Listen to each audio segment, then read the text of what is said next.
What's going on, our PTG fam? Thank you guys so much for tuning into the show. We want to give a big shout out to all of our sponsors. This episode is brought to you by Transfuse. Transfuse is an all-natural electrolyte drink that has tons of amazing ingredients. We absolutely love this stuff. This stuff is insane. We use it every single day, sometimes multiple times a day, especially in times like now where obviously you want to stay hydrated. Hydration is something that you constantly need to make sure you are keeping up with. But the immunity boosting supplements that are in this product make it that much better. Your vitamin C, your zinc, your sodium, magnesium, potassium, typical electrolyte stuff, and your vitamin B, which is great for brain function. A lot of people are deficient in vitamin B. These are all supplements that I've taken individually throughout the past, so I'm so excited to have a company that puts everything into a nice, delicious little packet that I can put into my water, which is also amazing for you. Everybody knows that, and I can consume it very easily. You guys could head over to translabs.com, translabs.com. Check out all their stuff, see if it's for you. If you guys want to feel better and make sure your immune system is staying extremely boosted during these times, then it's probably the product for you. If you guys use code PLAYTHEGAME at checkout, you will get 10% off, and it's an amazing way to support the show. Tyler and I definitely appreciate it. I promise you guys are going to notice immediate results. It makes you feel just full and delicious, you know? So it's a win-win. This show is also brought to you by Savage Paintball. Savage Paintball is another amazing company that we are incredibly excited to have partnered with. Savage Paintball makes these really cool magnetic boards that you can set up any field layout on. So the field is gridded, it's fully magnetic, it comes with these 3D customizable little bunker kits and bunker systems that you can put anywhere you want. So if you're getting ready for an event, as long as you have the layout, you can match it identically, and you can set up the layout right on this little board. It's not going to go anywhere. You could keep it on your coffee table. You could keep it in your kitchen, your living room, your bedroom, whatever you want to do. I like to use these in team meetings. I do a lot of coaching, and bringing it to those meetings is a great way for the team to be able to visually understand what I'm trying to explain and to digest all the different concepts. Personally, when I'm preparing for NXL events, I was lucky I got to have this board. Long before we became partners with this company, I had one of my own personal boards to prepare for the NXL Vegas, and I thought it helped me tremendously. I was able to, during the week, just constantly look at the board and see my different shots. You could literally bring it up to eye level and see the different angles that you're going to have in the event. You can go to your bunker. If you're playing the 3-1, you could go to the 3-1. You could hold it up, and you could actually see your shots. That's insane. That's epic. That's one of the greatest things, greatest tools. Visualization is key in any sport, and obviously especially paintball. So you guys can head over to savagepaintball.com. They have custom PTG boards, and they have their own fully customizable board. So if you want to put your team logo on it or something like that, you have that option. If you use code PLAYTHEGAME at checkout, you will also get 10% off. And just another amazing way to support our show, support the sponsors that do support us. We are so thankful for them. And, you know, Tyler and I, we only partner with brands we truly believe in and in products that we would use without any sort of sponsorship. That is truly from the bottom of our hearts. So we wouldn't try to sell you guys anything that we do not believe in, and that's the bottom line. Savage Paintball, great company, great owner, and a great product to help you compete at a higher level. This episode is also brought to you by G2 Paintball, another paintball company that is trying to make you a better paintball athlete. They are totally geared around the fitness portion of paintball and bringing your paintball athleticism to the next level. G2 Paintball is an amazing company that, well, it's part of the family. Yeah, very safe to say. Rusty Glaze and Victor Gamboa, they are the owners and creators of G2. They have come out to the BKI Combine, and a lot of players have given nothing but amazing feedback. It is a lot of the exercises that we use as players on Dynasty as well. I talk about this a lot in our clinics, in our events, on the show, in our ads. If you want to be a better paintball athlete, then you need to train specifically for paintball. You know, a lot of players hit me up and they ask, what can I do to get in better shape for paintball? And that's because it's very different and difficult to train for. It's very different than most other sports. If you go out and you run 6, 7, 8, even 10 miles a day, but then you go and play a paintball match, you're going to need two completely different sets of athleticism, two different types, right? So you got to train appropriately. You need to teach your body to have the endurance for paintball specific movements, the flexibility for paintball specific movements, the agility, and that is entirely what G2 Paintball is geared around. They will be having some spring training type camps. They have a few different events. You can head over to their website to get dates. That's g2paintball.com. Tyler and myself will be at some of these events as well. We work very closely with those guys. Can't say enough good things about the owners, about the program, and really just the entire message that the company is trying to send, because look, paintball is a very athletic and physically demanding sport, and we want it to be that way so that we can be seen as true athletes, and G2 Paintball is truly leading the way there. So check them out. Hope that you guys find some use or benefit in some of our sponsors who do support the show. Again, it's stuff Tyler and I truly believe in. All of the brands that we partner with, we only partner with them because we do have that faith in them as a business, as a product, whatever it is. So without further ado, everybody, this episode, we are so incredibly excited to have Ryan Brand from X Factor. He was the 2019 Coach of the Year, and rightfully so. Their team won the series championship. They won 2 out of 5 events. They totally dominated, and Ryan Brand has been there from the beginning. So this was a great episode, great way to really dive into the mind of one of the best coaches in the league. And with that said, we'll see you in the show. That was an insane inside move by Marcelo Margot. Great communication. And the crowd starts chanting Harmon. Great shot by all the guys. So Tyler Harmon saved that game. He came out with 2 wins. Marcelo Margot was on fire. Yo, Ryan Brand. Good to have you on the show, man. Thank you so much for coming on and sharing your time with us. Yeah, of course. Happy to be here. It's going to be fun. In the building. Yeah, dude. Ryan Brand, 2019 Coach of the Year. You've been with X Factor from the very beginning, which is even more amazing. And there's a lot of top coaches that have been given great talent and they do great things with it, and that's its own thing. But you are one of the coaches that have been through it from the beginning with your team, which is spectacular, because that's a whole nother type of coach to be able to assist in the process and guide people along the way. You know what I mean? And also just an all-around amazing dude, man. We love you. Yeah. So like Tyler said, thank you for coming on the show, dude. Shout out to Texas. Let's go, baby. Texas in the building. Yeah, baby. What's going on out there in Texas right now? How's life? It's it's a little it's a little crazy right now, a little upside down. Obviously we had a little spike in cases here. I hope and I pray. It looks like we might be trending a little bit, lower and lower, as it goes along. So hopefully we'll kind of get a little bit more stable here. But it's like it's the rest of the world, right? We're kind of upside down right now, just trying to make do with what we can.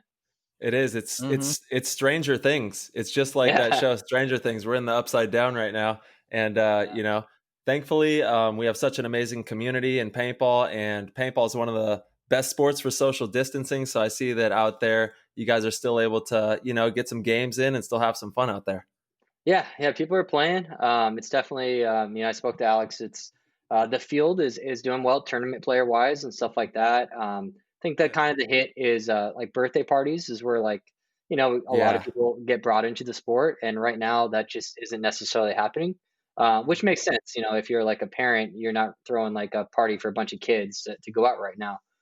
So I think, paintball's taking a hit from that, but I do see a lot of paintball players on the tournament side are getting out there and following their passion, and the majority of them are doing the right things and being safe. And that's what we need them to do. So I'm glad to, through this, we're one of the sports that's kind of operating right now at, a pretty decent level. Sure. We're not able to play tournaments as pros right now, just logistically, it's a little bit more difficult, but there's tournaments going on all over the country, and that's cool. Absolutely. Yeah, I know it's been crazy. Oh. Totally. And you are right. It has been cool that some of the lower divisions have been able to host local tournaments, because they kind of fall under the threshold as far as being able to have an event. The pros, we played events where there's thousands of people, so it's much more difficult for us to get, to be able to go out and host those. So, but you've still been at some pro tournaments lately, dude. I see you coaching the Ultimate Shootout, which is pretty tight. Yeah, it's been it's cool, man. It's one of these things that I knew, like, paintball, it's a big passion of mine. But at the same time, it's like I didn't really realize how much of a passion it is until it kind of got pulled away, a That's lot. Sure. right. And Absolutely. it's one of these things like, you know, I'm a guy that's like, I get compensated for my time through paintball, like you guys do, and a lot of pro players do. And it wasn't till like, well, I'm not getting paid anymore, that I'm sitting there going like, well, I'm still willing to drive up to Dallas for free just to watch the guys do one on ones. I realized like how much of like driving up there, it's like, it's really not about the money to me at the end of the day. It's really about the sport and the kind of my passion behind it. And that's been really cool, man. The shootout, I think they're doing a really good job, and I think that they're going to continue to get better and better. And I think that's what people need to understand, that they already have a good product from the start, but this is early stage, and there's every episode they're changing things, tweaking things. There's conversations going on, how to make it better, and those guys behind it with Paulie and Cena and Rab and everybody, they're absolutely like asking questions. Hey, what can we do better? What would you like to see? And they're implementing those changes. So I think, when they have a finished product, a few more episodes down the road, it's going to be really cool. Oh, absolutely. It's so much fun to watch. And, it's crazy. You got the smoke flying everywhere. People are running into each other, running circles around each other. And it's just madness. And I want to hit on something you said there. It's like, it's not about the money, man. And, only recently did, Marcella and myself and you, be able to make some money doing this kind of thing. But for so long, it was from the passion and the heart and the love of the game. And it still is to this very moment.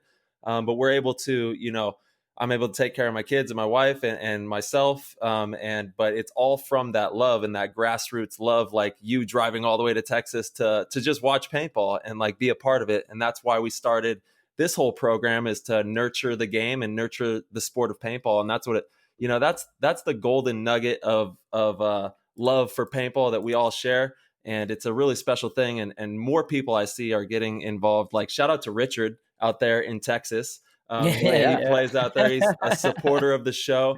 I saw him rocking the Play the Game shirt out there. And it's so cool to see so much love for paintball being nurtured right now in this, crazy times that we're in. Yeah, it's definitely, I'm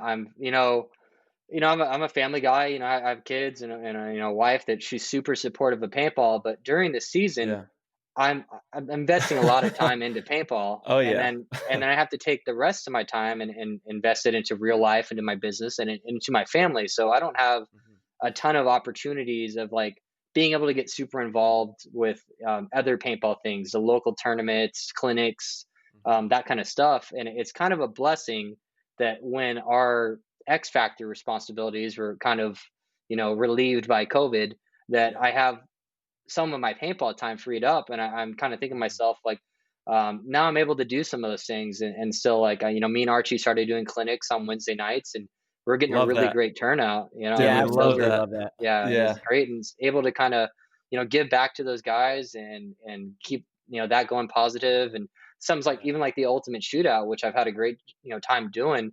To be honest, like if we were in full swing of the tournaments series and dedicating the practice weekends and the traveling, I probably wouldn't have gone and done that and taken that leap, because it's like, all right, well, I need to, this weekend, it's not a mandatory paintball weekend. I'm going to, stay home with my kids. So now that I have some spare time, I'm getting to kind of branch out and do some other things, and I kind of enjoy it. So, and don't get me wrong, I want to compete and I want the team to be competing, but it is nice to kind of, have a little bit more time freed up and be able to invest it in other ways within the sport. Totally. Well, it's also kind of, maybe it's not as dire for you. This is coming from a passion place, but for a lot of people, it's kind of sink or swim, and obviously there's a lot of real hardships going on out there. A lot of people have lost their jobs and going through some really tough times. But a lot of people are taking this time to be creative and come up with new opportunities and really pursue new passions. And there is opportunity in all of this. And a lot of people have exploited that, even if you are in a situation where you feel like everything's down and there is no opportunity, I promise you it's there. It has to be there. You just have to find it. You have to figure out another way. And if people listen to this and they can kind of take that nugget and just start thinking of how to pursue something else, make another route work. There's so many different avenues that you can pursue that will work. So if one's not working because of COVID and for a lot of people, it's not working, find a way to figure something out, and people are being forced into that right now. And, I don't think it's a bad thing, and again, that's not to be insensitive to some of the people that are truly suffering and have families to support, but yeah. And like follow, like what makes you happy, really. Like, right now is a great opportunity to follow your heart and do some things that make you happy and start from the grassroots on something. I don't know if it's like trading cards or cars or, totally. Whatever you're into, man. If it makes you happy, you can build something right now. And it's a perfect opportunity to invest in that kind of stuff. Well, the thing is, you could monetize anything, right? Yeah. You just have to become an expert at it. No matter what it is, as long as you become really good at it, then people want to find out why and how. And so you can monetize it in a way. So for sure, if you have passions out there, man, pursue it. Go get it, baby. Yeah. Let's go. Yeah. And then, Rye, we definitely want to start to dig into like your backstory. Obviously we all have our roots in the game and how we got started. And we would love, because I don't even know. I see you at every tournament. We're awesome, we get to hang out all the time at these events, and I would love to hear how you got in the game and got your roots in paintball. All right, definitely. Right before we go into that, I kind of want to take this platform, if you don't mind, to take it over Totally. and break some news. Let's go. Even better. Definitely. And it's like I hear, listening on this podcast and stuff, there's a lot of talk about like, how can we get paintball in front of the masses more, like some opportunities like that. And I think I have something a little bit exciting. So Dan Napoli, the awesome, documentary, legend, maker for our sport.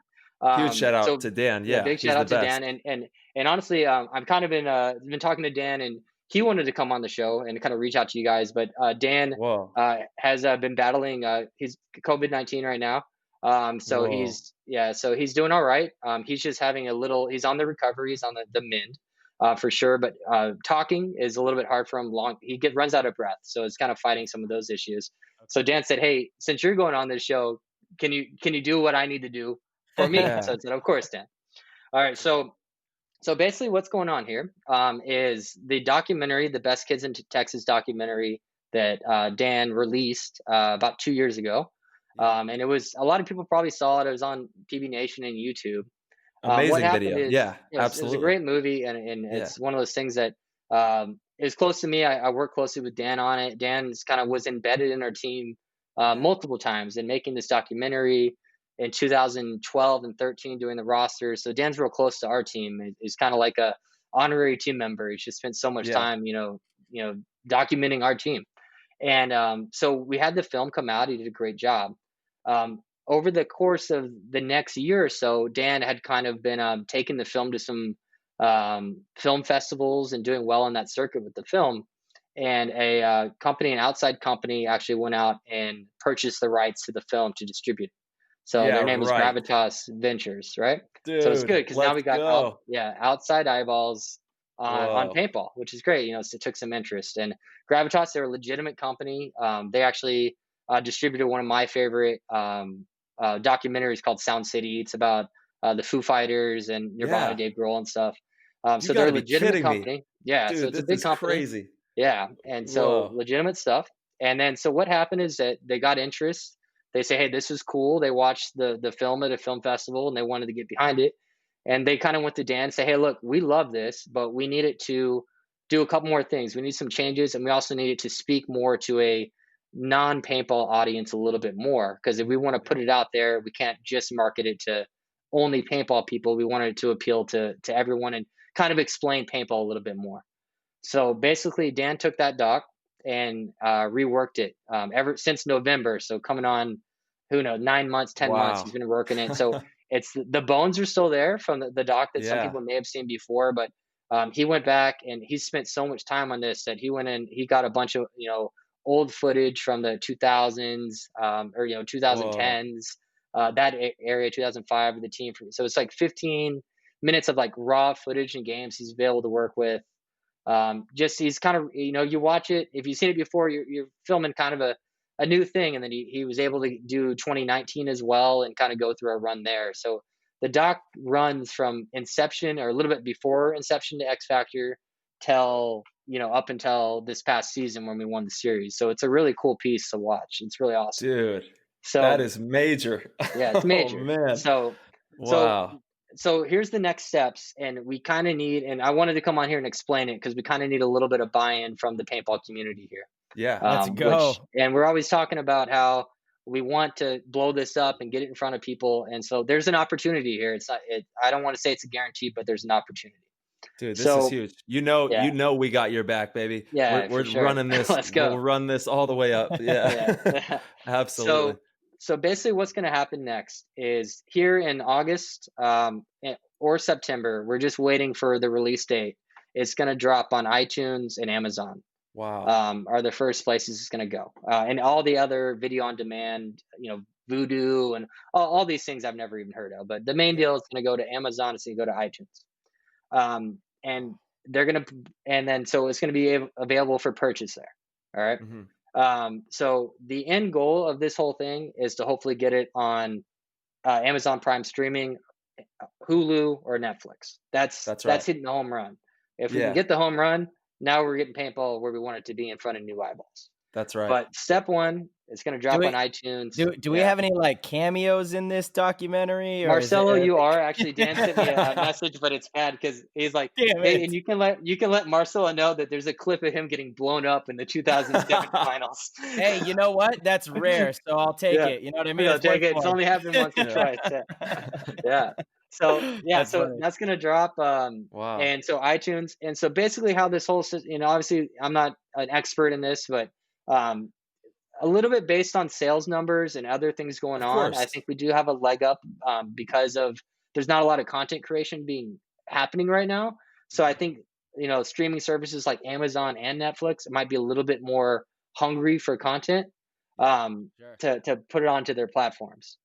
So Dan's been through this. So the film he made after Best Kids in Texas was called 50 Summers. It's a baseball documentary.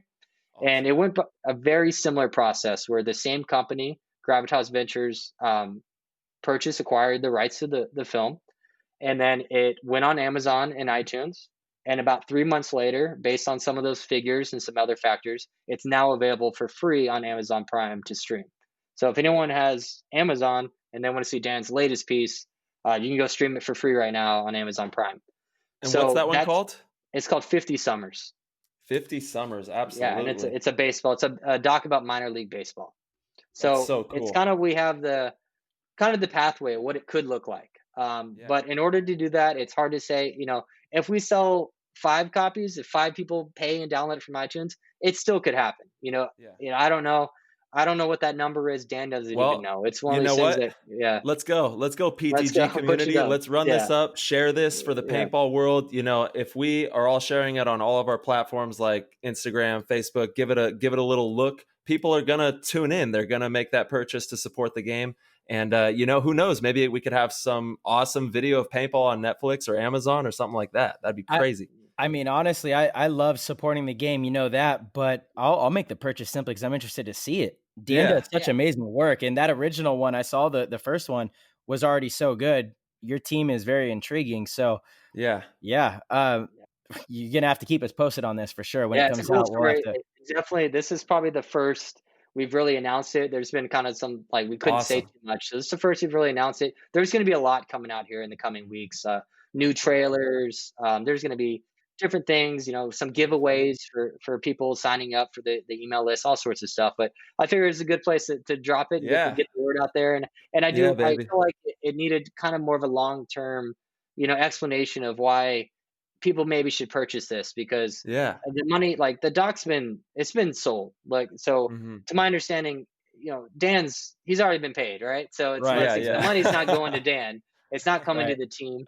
The whole, at this point, it's really just to get the doc, hopefully, to the bigger places so more eyeballs can see it. So that's the goal. Worldwide. Worldwide breaking news. Let's go.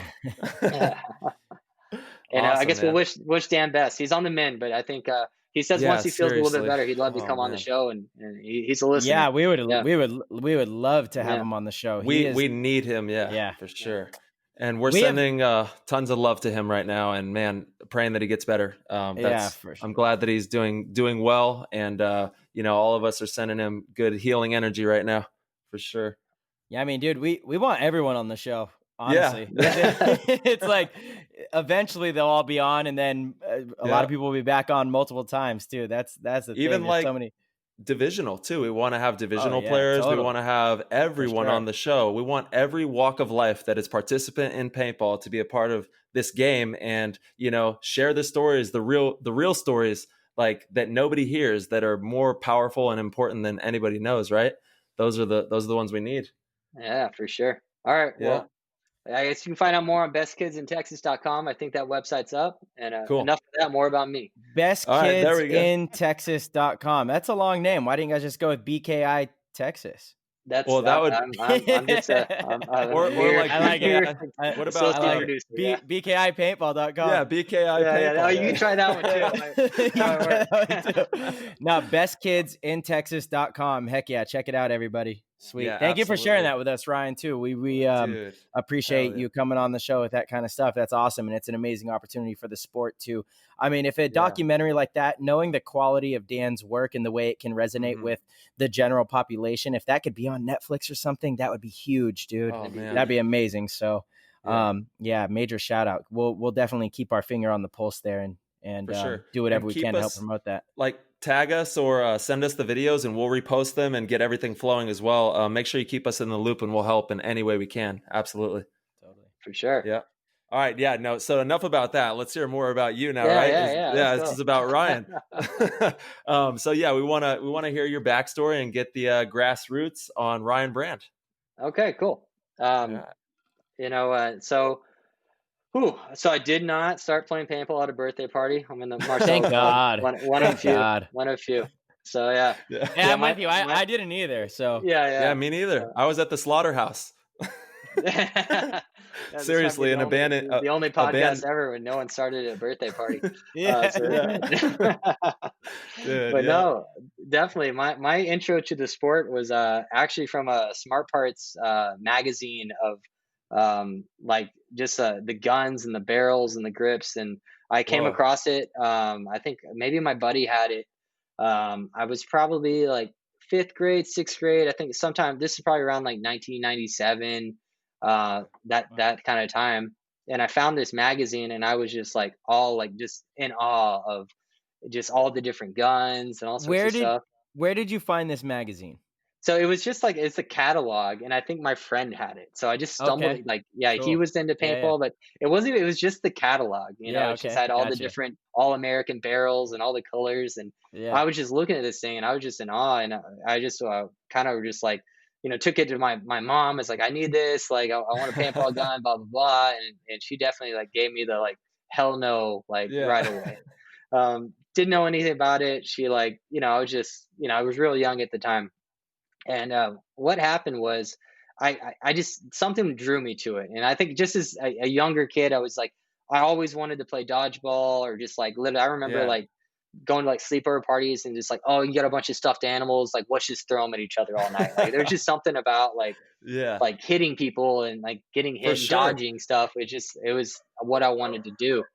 I always say that too. It's like, it's almost like hardwired into our DNA to like play this game of tag, or like this whole cat and mouse thing, it's like, it's a part of like being a human almost, Yeah, for sure. Yeah.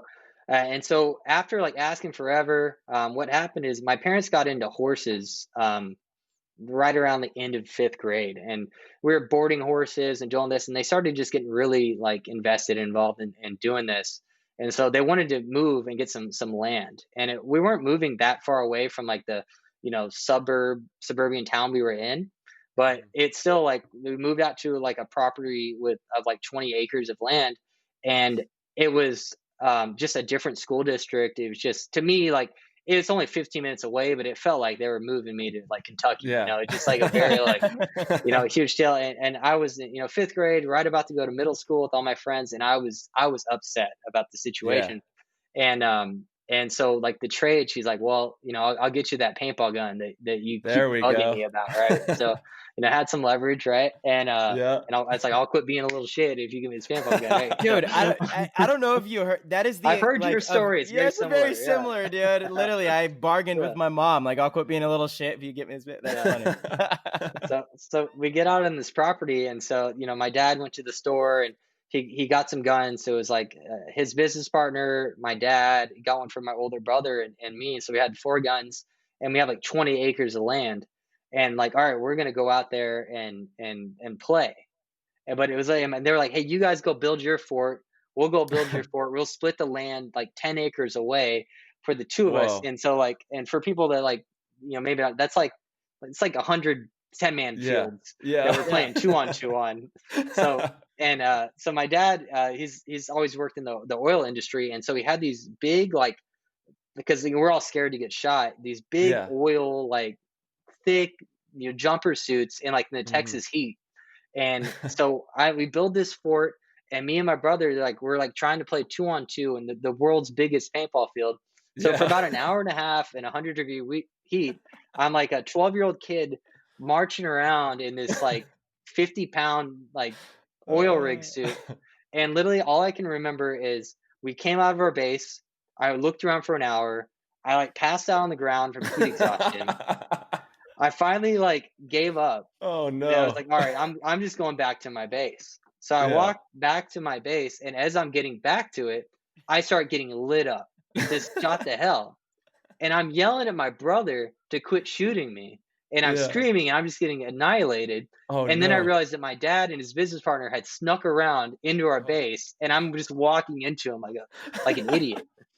And so literally my first experience of paintball was getting shot Traumatic. 20 times, almost dying, and I got done, and it was the best day of my life. It's one of those things, like, it's just like it couldn't have gone any worse. But like Dude. it's just like it just stuck with me, like that was the most fun I've ever had. And I think that's kind of how paintball is sometimes, like, Mhm. and that's why I think it's all about just getting more people to the field, because there's just some people that you go once, and no matter what happens, it's just gonna click. Like, Yeah. I feel like there, like you said, Tyler, there's like something hardwired in certain individuals that's just like it's for them. And I think paintball's for everybody, but for the guys that are still sitting here, 20 something years into paintball, like, I feel like that's something in our DNA that, like, and I feel like you just have to find it, and that exists. And so it's like the more people you can get to find it, the more of the like avid ballers you're gonna get. So I think it's just all about exposing more people. Dude, So and that was my start. I love it, dude. That's crazy. Bro, you passed out and then got just worked. Yeah, just got worked. Don't tell And me. then said, I'm gonna do this for the rest of my life. Yeah, He's like, I love this. I love this. This is great. Dude, and that kind of ties into a question that I was going to ask you, is like, how can we ensure paintball's existence into the future? And I think that is the perfect answer for that question I was going to ask, is just simply getting people to the field. It's nothing crazy. Just share it with the people around you, just like you would anything else. And like you said, it's going to click, man. It's just going to click for some people, and they're going to play forever. And we're going to have an industry that's going to continue to keep booming, just by sharing it. The game speaks for itself. It truly does. Totally. For sure. It's definitely, the way I look at paintball, and I'm not one of the guys that makes these big decisions and has as much skin in the game, but I feel like it needs to be a long-term strategy of bottom up, just get as many people out there and finding ways to make it more affordable, or investing in that, rather than kind of investing at your top end or trying to get as much money from those guys. Just get as many people playing, and eventually it's going to trickle up. But it's easier said than done, obviously. But I think that's really the trick, is that we just need to expose more people. Yeah, absolutely. Totally agree. And it's cool to see, like, markers that are more affordable. Because when we got in the game, like, 20 years ago, it was like a case of paint was $125. The guns were insane pricing, and it is more affordable now for like a player to come into the game and get a nice gun that will be effective and for not going to break the bank. Absolutely. Yeah. Another thing though is making sure that we protect the user experience, right? how many fields do you guys go to now? I know for sure I go to quite a few fields where the paint quality is not what it used to be. And yes, the players might be getting a cheaper, a less expensive experience, but if you shoot a paintball gun at a target and it hooks 25 yards to the left, and you can't hit what you're shooting at, that is not fun, right? Yeah, that's right. Like the whole fun in paintball is being able to hit your target. So I think there's like a fine line there. I agree. I would love for the sport to be as affordable as possible, but we also have to make sure that, and this goes to what you're saying, Ryan, right? Like the user experience at the base level, we need to get more people to that experience. And then we need to make sure that experience is as good as possible. And that comes from visualization. So like the entrance to these parks needs to be better than most of them are, right? Like so many paintball fields are out, 40 miles in the middle of nowhere in a broken down cow pasture, which is fine. It could be in that exact location. Just make it nice, make it nice, make it to where people drive up and they go, whoa, that's really cool. That's visually appealing. And then they get their equipment and it's quality and they can enjoy a good day of paintball. Because if that is the case, there's not many people that aren't going to fall in love with the game, period. You're right. And so I think it's super important to, yes, get more people to the game, 100%.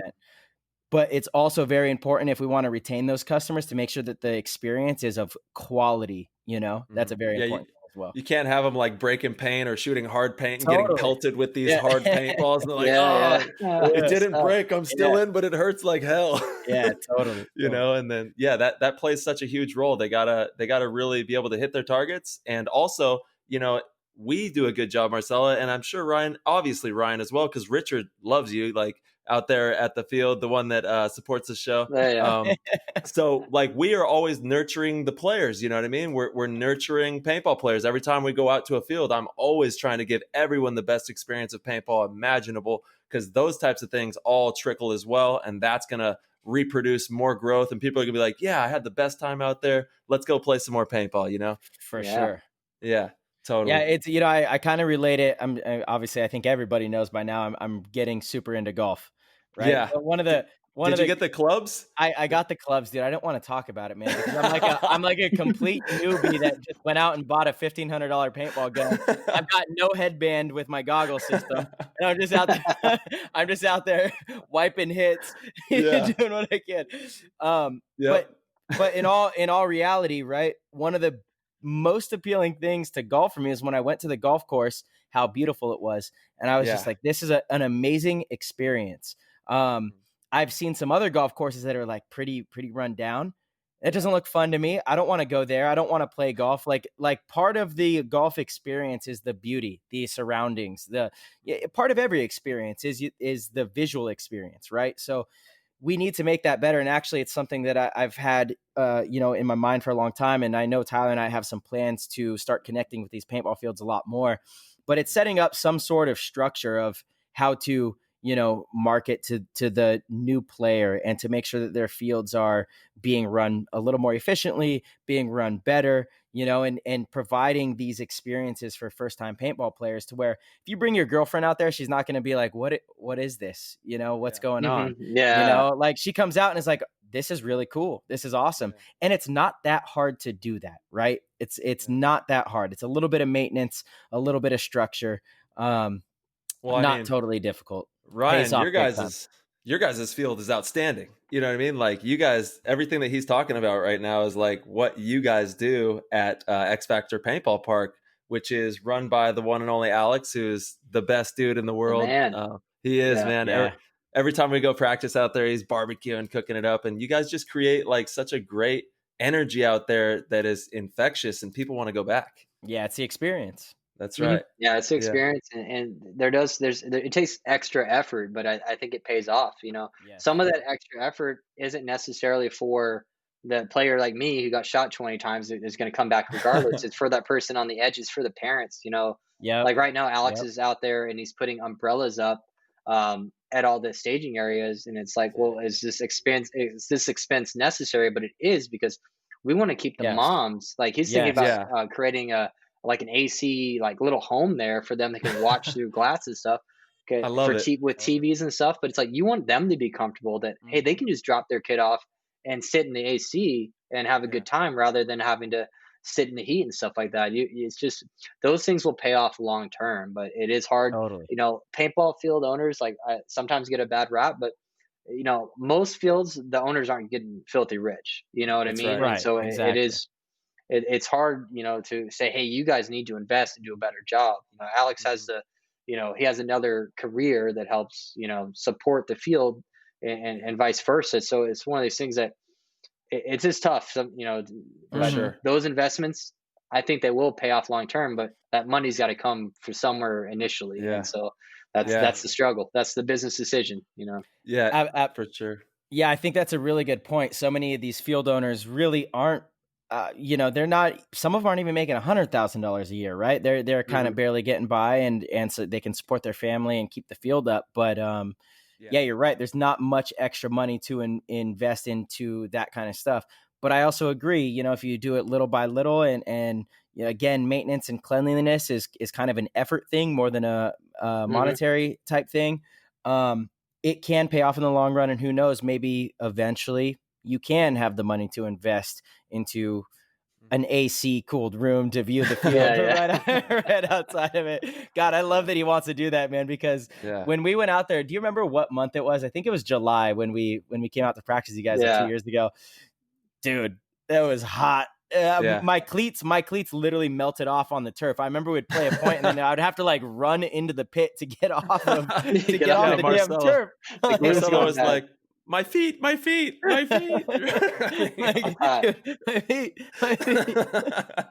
it was so hot. Yeah. I think it was like a long point, like a 2-on-1. I'm like, dude, just blow the buzzer. I don't care, dude. They're not shooting me. I'm out.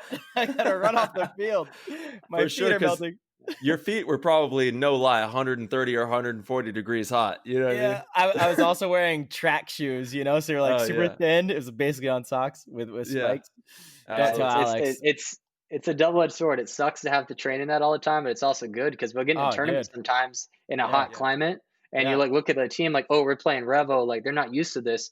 Play fast, try to run up the score, play a fast game, and kind of like we're in our element. They're not. Absolutely. So totally. That plays a big part of it. Play in the harsh, Yeah. And what paintball event has great weather? None of them. None of this. None of them, dude. Like this is going off on another tangent, but like I forgot what, maybe it was Vegas last year, one of these, but it was raining on the Thursday practice session, and the whole team is trying to get out of practice. I'm at the field, and even Alex is calling me like, I don't know, the guys don't want to play in the rain. This, that. And I'm like, have you seen the forecast? It's going to rain tomorrow. Like, don't you think we should get some practice in the same element? Like, come on, guys. Like, people don't realize, like, you got to train for the worst conditions because that's what's coming when it comes to a paintball tournament. Always. Yeah, that's typically how it always is. There's always some thunderstorm or heat wave rolling through. Yeah. Who did that? Who gave us all that bad karma? I'm sure we can probably name some names. We can probably name some names. Yeah. We're going to turn it around, dude. That's the thing. We're going to turn it around. Yeah. That's right. I think that's actually what makes these events so much more special, though, especially when you win. Obviously your boy Archie was playing with us over in Amsterdam. I have a lot to ask you about that too, coaching one of the best to ever do it, but I've gotten a lot closer with Archie. Archie's the man, right? We put together like a nice little all-star team, if you will, to play in Europe. And the last event in Amsterdam was one of the worst conditions that I've ever played in. Hands down. It was so cold, pouring rain, the thickest mud, not to mention on top of all of the horrible conditions, each field probably had 100 little mice holes. Oh, boy. Mice were like, you would dive into a bunker, a mouse would run out of the hole, and it was unbelievable. It was unbelievable. I think the NXL showed up and was like, oh my God, how did we not check for this? How would they though? You know what I mean? How would they even know? Have you checked the mice holes? Yeah. Like dude. it was everything that you could imagine, like being kind of treacherous and shitty at that event happened. And then we win, and it became like the most memorable event in my career. Sure. One of, it's up there. It's like I count on one hand how many events that meant that much, and it's like it's the struggle. It's the struggle that makes the memories, So for sure. It's great. It was funny. I watched you guys playing that, from my my home, at 4 a.m. or whatever it was. And it was just a really interesting experiment, just watching all the equipment situations. You could tell, like, even on your own team, like, you guys' guns and Archie's guns were working, but there were some other guns not working so well. And some of your competition also. And it's just like, when you're going through all that, it's just like the test that you guys have to go through. You're being just politically correct, but you're talking about the Russians having gun issues. Maybe.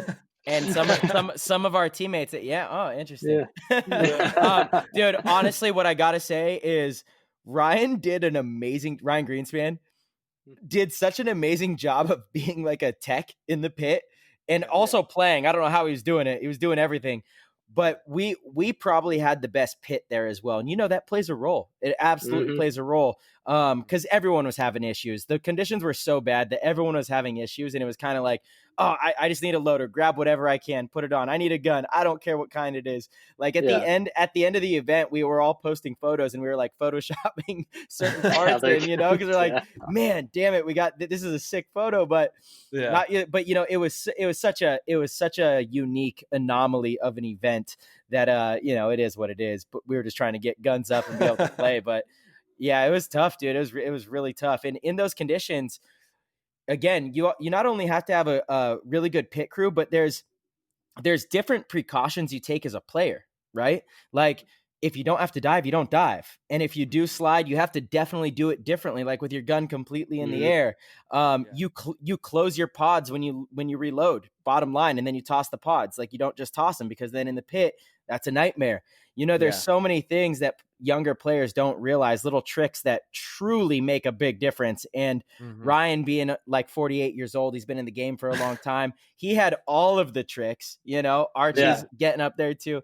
No, we have a lot of experience, right? And so I think that paid off big time, is the experience in playing in those conditions and being able to, all the little things add up, right? Totally. It's a cool one. It's like, I asked like who won the, Bitburg in 2018, like no one's gonna remember, but like who won the Mud Bowl, like the Golden Kings did.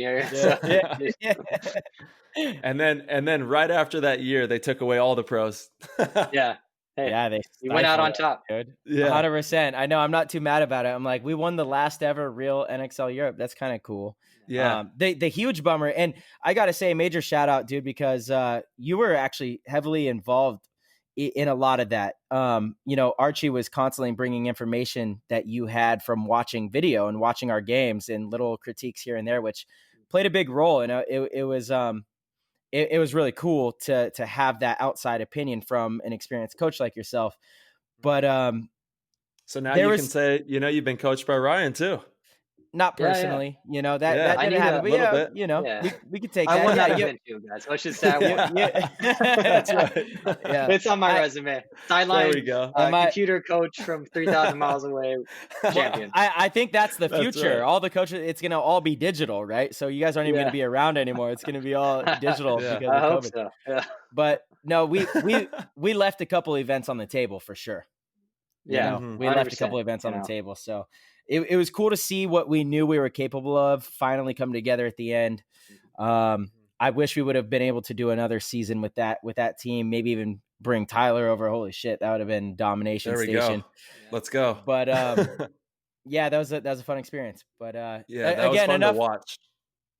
Yeah, totally. It was not fun to play in the moment, but again, looking back, it was amazing. If you got second place, you'd be pissed. Oh my God.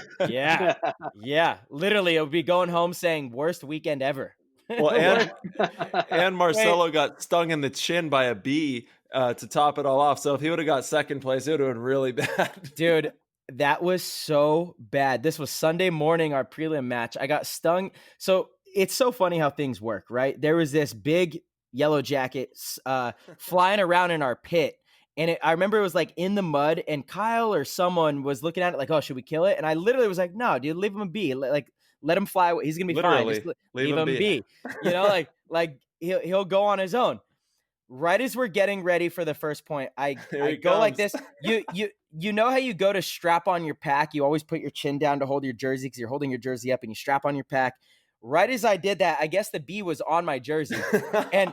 and I just squished it, and I just felt the sharpest sting in my neck. And I'm allergic to bees as well. I get really bad local reactions, obviously. So you can see what happened in the photos. If you guys haven't seen these photos, Ryan is not shy about reposting them all the time. He just posted one yesterday of our win. You go to his like second little thing, but I have I mean, it looks like I'm 400 pounds. I've got a total double chin. Yeah. Anyway, it started swelling. I was like, guys, I think I got stung by a bee. And I was like, oh, no, you didn't. You know, you're overreacting. And literally, you know, whatever. So we start to play the game.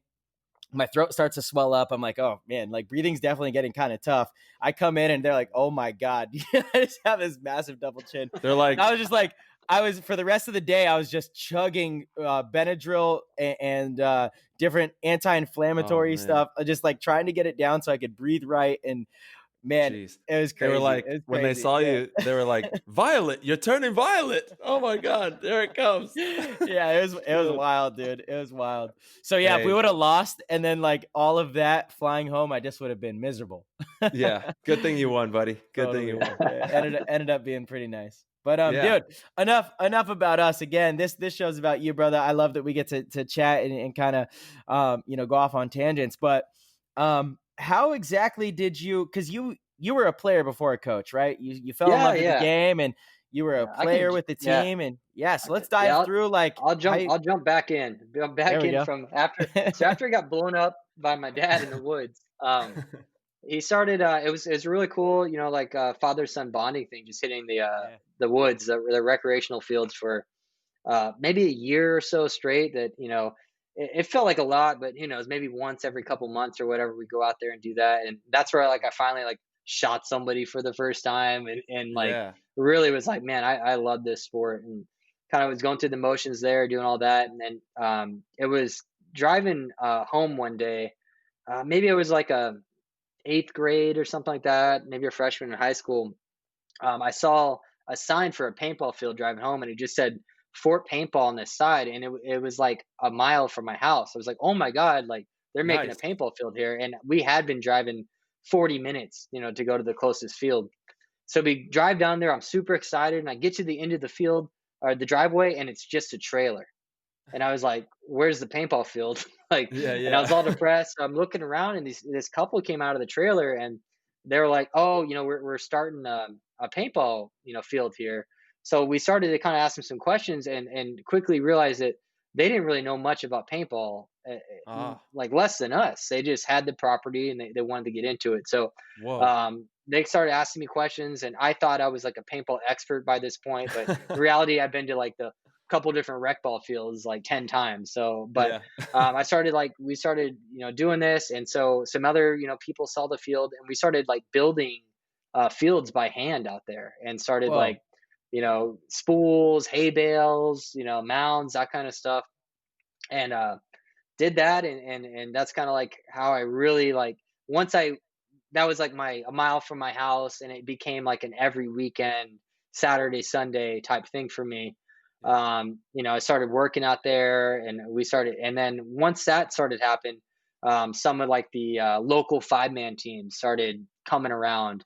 And, you know, we started building like some more, like we made like the field, the famous Chicago 10-man field. Like we made a replica of that with barrels and stuff like that. Wow. Talk about growing paintball, man. You were building fields for the community. Yeah, literally. And my hands building. Wow. I love that. That's awesome. And so I just started playing all the time, you know, and essentially we had one field that was essentially a tournament field. And so I just memorized this field because I just played any rec ball game all day long, just playing this thing. And I would ref play.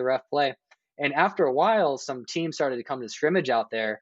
And like, I knew this one field like the back of my hand. And so these older dudes that were, at the time, they felt like there were 40. I think probably now it's probably guys that were like between 25 and 35. You know, some of them had kids, and they're like, hey, do you want to play a tournament, you know, with us? And I was like, yeah, like, cool. And they're like, okay. They hand me this like piece of paper that was like 4 inches by 3, and like had some codes on it, and like, meet us at this address, like next weekend at this time. So I showed up and literally played my first tournament. And just like you think, it was like, all right, hey Ryan, like, you see that? That's called the 50. When they say go, you run up there and try to get the flag, you know, like shit. And So you And started so out just, playing like a front position. yeah, exactly. I Yeah. mean, I was the 16-year-old among 30 year Yeah, Yeah. olds, so exactly. it's just, Whoa. That's and your that's how spot. like, yeah, and very detailed. And like, if y'all watch the documentary, or if anyone does listening, like this is very detailed in this, but that's how Texas paintball was. That there was um, tons of teams, and there was good teams, bad teams. It was a huge like it was a big region back then, and all the teams had like older dudes and like Hmm. one kid, and that's just like there was like one kid and all these older dudes on these teams, Yeah. and That's so how it from was doing that, for like me yeah, when I got up on there, Oakland, I was yeah, like, I was the kid and there's you're the the kid. team. Yeah, Yeah. exactly. So, and Yeah. that's how like the BKIT thing started. Is like we would go to these tournaments, all these like 5 mans and stuff, and like we would like, oh, there's a 16-year-old kid. Like I'm more likely to be friends with that guy than my own 40-year-old Yeah. teammates. Like I'm more common. So we all kind of Yeah. met each other that way. That there was like a kid or two kids on each of these 5-man teams, and so we kind of started this BKIT thing, just kind of like fumbling around at a Whoa. field, this like night day practice where like we'll be the best kids in Texas because like Yeah. we're the kids, and so Yeah. we just all like, and we would do things where we go to these 5-man tournaments, and like we would write BKIT on our knuckles, Yeah.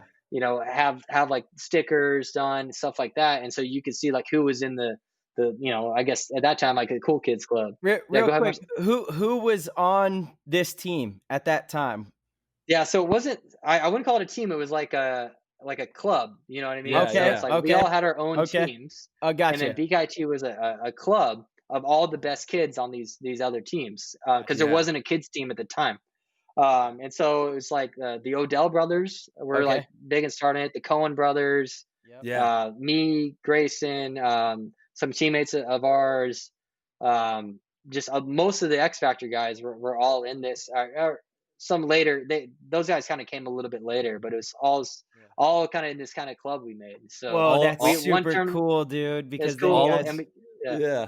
Yeah, Go we ahead, had a Mark. tournament where we went and like, all right, we had like, it was like online forums and shit, like AOL chat. Like, all right, everyone wear a collared shirt under your jersey, so you would like symbolize and write BKIT on it. So you'd oh go to the wow, tournament, and it'd be a big tournament of like, Texas was pretty big, so you'd have like 50 teams at a tournament, and then you'd look around, and on every like some of the better teams, you'd see like one player with a collar on the inside of his jersey that said like BKIT. Like, all right, he's like he's in the crew. So Yeah. in it's the just kind of gang. how it all started. Yeah. That's Dude, And tight. then all of those yeah, guys that you just named are like my favorite people ever. Like those are yeah. such So that's solid cool. paintball players from the past. I wish they were all still playing, but growing up, there was just such a great conglomerate of people, and just like Yeah. the BKIT crew, amazing. Yeah. So that was our kind of our crew, and it grew. And the next step for us is that there was no like pro players back then. It was few and far between in Texas. So Yeah, like I don't know if you remember Blake Pruitt, but he was probably one of the yeah, first in the era to make the jump over to Aftershock. And then after that, it was the Garcia brothers, who I'm sure yeah. Tyler's pretty familiar with. Yep, they were on my Um, team. yeah. So Yeah, so what happened was the Garcia brothers are in the Dallas area, and at the time they just when Gerald went over to Oakland, he kind of got in his yeah, head like, hey, I want to make a kids team, and yeah, he played out at the field that we were at, and so he went from Texas Storm over to Oakland, and so he approached me. He kind of took me out to a fancy dinner at Long John Silver's, there we which is go. it's funny. That place is like, no offense to anyone who loves Long John Silver, so that place is disgusting. And like I remember like he's like, hey, I want to talk to you. Come over Hold here. on. So I Hey Ryan, what about the yeah. Long John Silver Taco Bell combo? That you like those? It's also it's like bad on top of bad, right? So, but I would have at that point I would appreciate it. So he took. I don't even think I've ever been to Long John Silver's before this, and so he took me out to dinner to try Hush to puppies. Delicious to hush put me on puppies. this. Yeah. And he's like, hey, he brought the idea. I want to make a team full of kids. Me and my brother, Rich. And Rich wasn't on Oakland yet at the time. Yeah. And he basically said, like, I want you to like quit your team you're on, and I'm going to get some other kids. We're going to have a big tryout, and we're going to make this kids team. So, for some reason, it was a hard decision for me at the time. But like looking back, like I was going nowhere with my actual like local 5-man team. So and it was a Totally. really good opportunity. And there wasn't like he was like a superstar in Texas at the time because there was no pro players. And like in Oakland was just like, for people who Oh don't know, yeah. it was a dirty, Yeah. nasty fucking team back then. Like they At were the at the crushing it. time, Yeah. it was Yeah. we were the Crushers. Yeah, at that Yeah. time, they were the number one team in the world, essentially. And Gerald is such a legend. And shout out to the Garcia brothers, man. I love those guys. For anybody that doesn't know, they're like 4 foot nothing, just little rockets, just running around the field, smoking people down, having fun. Amazing people, dude. They were amazing. Yeah, and hard dudes, and yeah. One of those things, like they were, you know, from a time before, like they coached us kids like you can't coach kids anymore. You know, hard, it's like hard as nails. They were hard as nails. Yeah, and, dude. So we started this. You know, I was like the first guy, and he's like, "Well, do you know some other the guys?" And so we had a couple kids, and then we had an open tryout, and Grayson.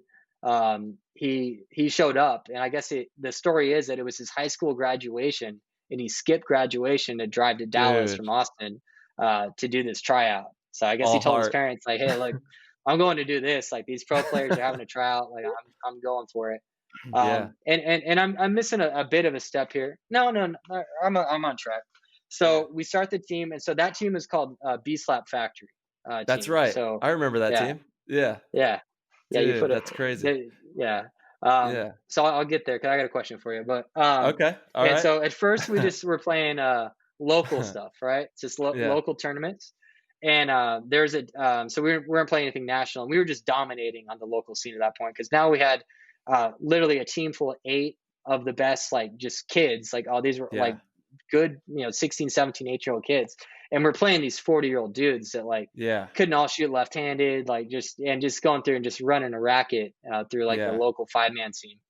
And in doing so, that there feels was good. a 10, and there were some good 10-man teams in Texas at the time. So like Texas Storm and Addicted were really good amateur 10-man teams at the time. And right under there was a team called Texas Havoc that played novice. So it was amateur, novice, rookie.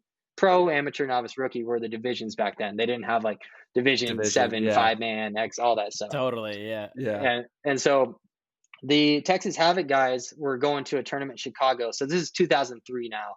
And they basically asked Gerald, like, "Hey, can we like take some of your kids because like, you got some good kids and do it." So I went and played the 10-man seat until you guys want to start playing nationals. Like, let me take these kids. So I started playing 10-man novice was my first like national events in 2003. And so we went to the finals, like my first 2 events with Havoc and novice. So I thought shit was easy, and it was a pretty legit division. So like it was in the finals, it was round robin, but I think both times it was us, Mama's Boys, and Justice, and both of those teams dude, Mama's Boys. Let's go. Those pants, the pants that they would wear with the little kids on the back with firecrackers. So it was a good one. So I enjoyed it. Went to the finals the first 2 times. Like I was definitely like, big eyed, like just kind of like, I was doing my job, but it was definitely like, oh my God, like this is what's in the magazines. I hadn't made it yet, but it was definitely like, holy crap. Like I had no idea like what the big stage kind of was, because those 10-man tournaments were dope. And finally Rich and Gerald were like, hey, X ball was just coming up. And so in that year, 2003 was the first year of like divisional X ball. So they just had Division 1, Division 2 and the NXL at that point. And so at World Cup that year, they did Division 3 for the first time. So Gerald and Rich were like, all right, we're going to go. We're going to play this Division 3 X ball. So that was kind of my first dive into that. Played our first national tournament with B-Slap, and it went well. We made it we lost twice in the tournament, and that is legit 40-minute halves. Shoot a million paces. And so the very first, like our second game in and Expo, people don't know, but Expo was ruthless because it was double elimination back then. So you could go to a tournament, lose your first 2 games, and you're done. Like that's curtains. And it's kind of like one of those. But the other side of the coin is we lost our second game to PAG Factory Team, which is Impact. So it was like the Yakimix, Omelet, and Bart was playing at the time. And so, and they were coached by Mike Carey, who was like, so it's kind of like Mike Carey. He was on Oakland too. He was nuts, dude. I saw Mike Carey like tomahawk a gun like I've never seen a gun tomahawked in my life, dude. It was crazy. Aftershock legend, right? He played for Aftershock. crazy hair. I think he also has a picture of literally taking a bite out of a deer's heart. Yeah. I mean, dead serious. Yeah. Wild. Yeah, absolutely. Yeah. Legend So for sure. Yeah. So the Impact boys like got a win on us real early in this tournament. So we get knocked down to the losers bracket, and that's where shit was crazy, man. We had to play like 8 or 9 matches to get to the finals from there. Like, just in 40-minute matches, and you're playing all day. And this is back when it was at Disney, and like the fields were not near each other. And it's like, all right, you'd win a match, and like, all right, you're up in an hour, like across the wide world of sports. All right, you're up the next hour on the other side by Epcot, and then you got to come back over here, and it's just wild, man. So we finally make it to the finals, 8 matches in. Just for the Impact boys to put it on us again. So I've been so it's one of those things, like it was always a sore point for me, like when we were losing to Impact after all those years. Like, these guys have been beating them my whole life.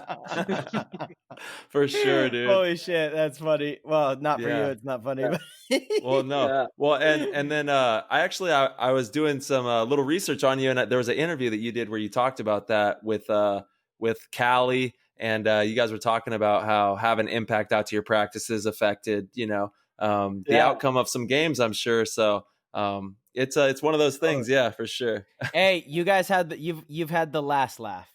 That's right.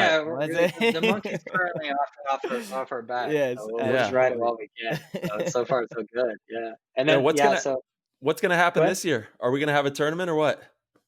I don't even want to speculate. I hope so, but it's tough, man. It's tough.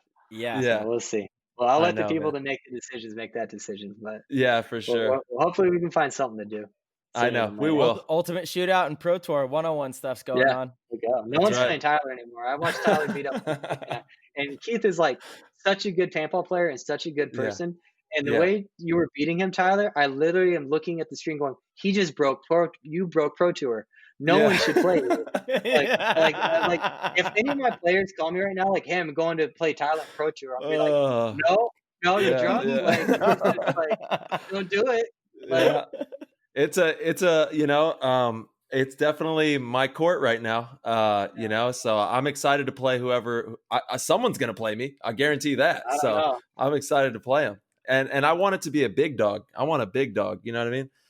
So I'm ready. I'm ready to go. But let's get off me. We'll dip back into you getting beat by Impact when you were younger. And so I guess my question, because I can't remember so much, Tyler, but when did you go to Oakland? I got on Oakland when I was 13 years old. What year is that? It was like 2002 or 3.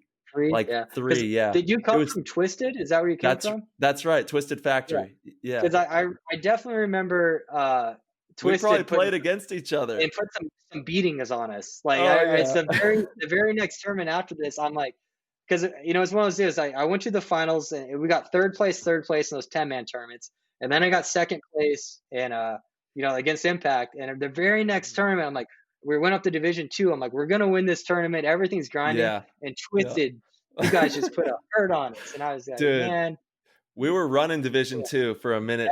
That was that team was good, man. I was like, oh, this is we real.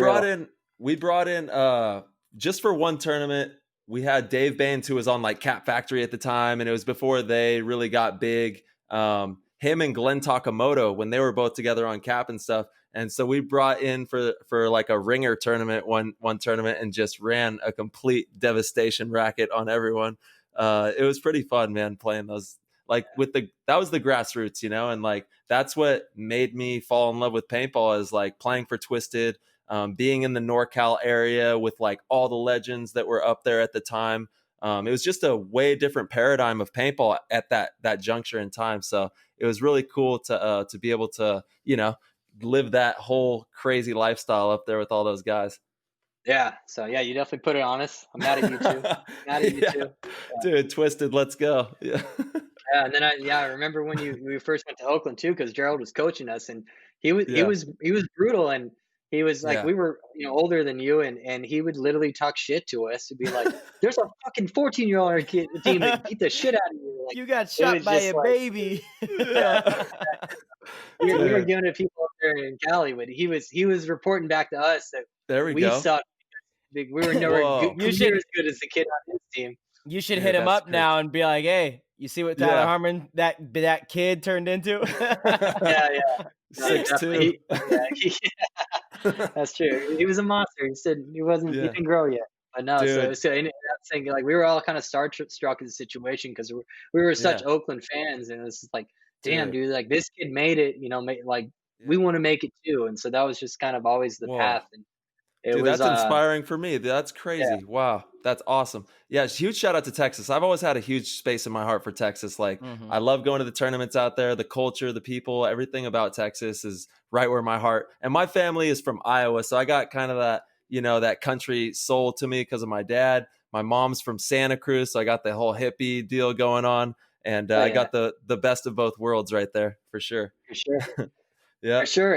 And so, I speed up just a little bit. And so the next one is, so we did the B-stop thing for a while, a couple seasons. And the whole idea there was like, I think the Garcia brothers, everyone knew like the team as a whole was not good enough to like go pro. And it had never happened out of Texas. Like, it wasn't like, it wasn't a pathway. It wasn't even a dream. It was for them to get us as individuals to go pro. It was kind of, that was the basis, get us good enough to go pro. That was the path. Yeah. And so when they went over to Philly, it was like we were kind of getting closer to that. And so, me and Grayson were probably like the standouts on that team. And they were slowly but surely trying to bring us into that system. So we would, go up to practice with them a few times. Like we stay at like, the team house with Tim and Dearman and all those guys. Yeah. And those guys were like super accommodating. And we were kind of just waiting, the way it was kind of explained to us is waiting for spots to open up on that team. Was kind of the way it was explained. And there's a lot of older guys kind of transitioning out, like the Todd Hugos and Snack and some of these guys, and they had the younger guys. So it was kind of like seeing how things run its course. So we'd go up there and we'd do practices with them. And it was a cool experience. Like we'd be at practice on lines with Philly, practicing against Infamous. And that's kind of where we're really cutting our teeth. And we were just kind of waiting in the wings for that spot to hopefully present itself and to play good enough in those practices to earn a spot. Yeah. And that was kind of the goal. That's what we're trying to do. And at the end of 2005, after doing this for a while, Brett Cohen was playing on Infamous at the time. So he had played with X Factor. His little brother Ryan was on X Factor. And at this point, X Factor is a Division I team. So they just played a year. It's Division I and won the series. And Brett, after Division II, he went to Infamous. So he played a year at pro, and he kind of went up to. We were in Latrobe in Philly, in Pittsburgh, practicing with Philly against Brett on Infamous. And Brett kind of approached us on the side. He's like, "Look, guys, like I've kind of like I want to go back to X Factor, like." And we were all like big, kind of BKIT was still really huge at this point. Like, I really think we can make that team go pro. And he's kind of like, we should do this. Like, I know what you guys are trying to do here, but like, let's all go to X Factor and kind of like get this thing done. So it was this one was, go ahead. Was Alex, did Alex start X Factor? How did, okay. Correct. So Alex so he's started from the beginning. It's Alex's team. It was Alex, the Cohen brothers, Todd Morrow, and Cody Bayless were kind of the original guys there. Derek Jordan was their original squad. So they played Division III for a while, or a year, jumped to D1, won the series immediately in D1, and that kind of brings it to where we are. And they were like using some imports that year in D1. They didn't have like a super robust roster at the time, so they had, I think Colt played with them that year, even though he was playing, pro with Avalanche on similar stuff. Colt 45, let's go. Colt's the man. The legend. They were having some Arsenal guys play with them and stuff. And so they were having some guys on loan and kind of figuring it out. So when Brett came to me and Grayson towards the end of that year, I was like, it was a really tough decision to do that, because I felt like, and I don't know how, there's no guarantees in this, but I felt like I was pretty close to locking in this spot on Philly. Which was like the biggest team in the world. Like at that time, they were huge. And I felt like it was within reach, right? No guarantees, but within reach. Of course. I felt I was on the And at the same time, like the Garcia brothers, like they had been great to me, Yeah. the whole way through. All respected those guys. Yeah. Um, but it's just one of those things that like the allure of playing with all my friends, like all the BKT crew, and Yeah. doing it that way. I was going to college. Like that was the summer right before I went to college, and I was going to college in Austin, which is like an hour from San Antonio, and Yeah. our team B Lab is in Dallas, which is like, you know, much further away from Austin. Mhm. So it just one of those things that we kind of took the leap, and me and Grayson went over to X Factor. And at the same time, like it really came together. The Odella brothers came over, Archie and Yeah. Dixon. Like we really put all those BKT guys together for that run. Yeah. And in retrospect, like I should have handled it differently with Gerald and Rich. Like it was one of those like I kind of bitched out on it. Like I don't know if it was a phone call or a text, but it was just kind of like, hey, I'm doing this, and Yeah. not really like as a 18, 17-year-old kid really understanding like all they'd really gone out on a limb for me to do. Yeah.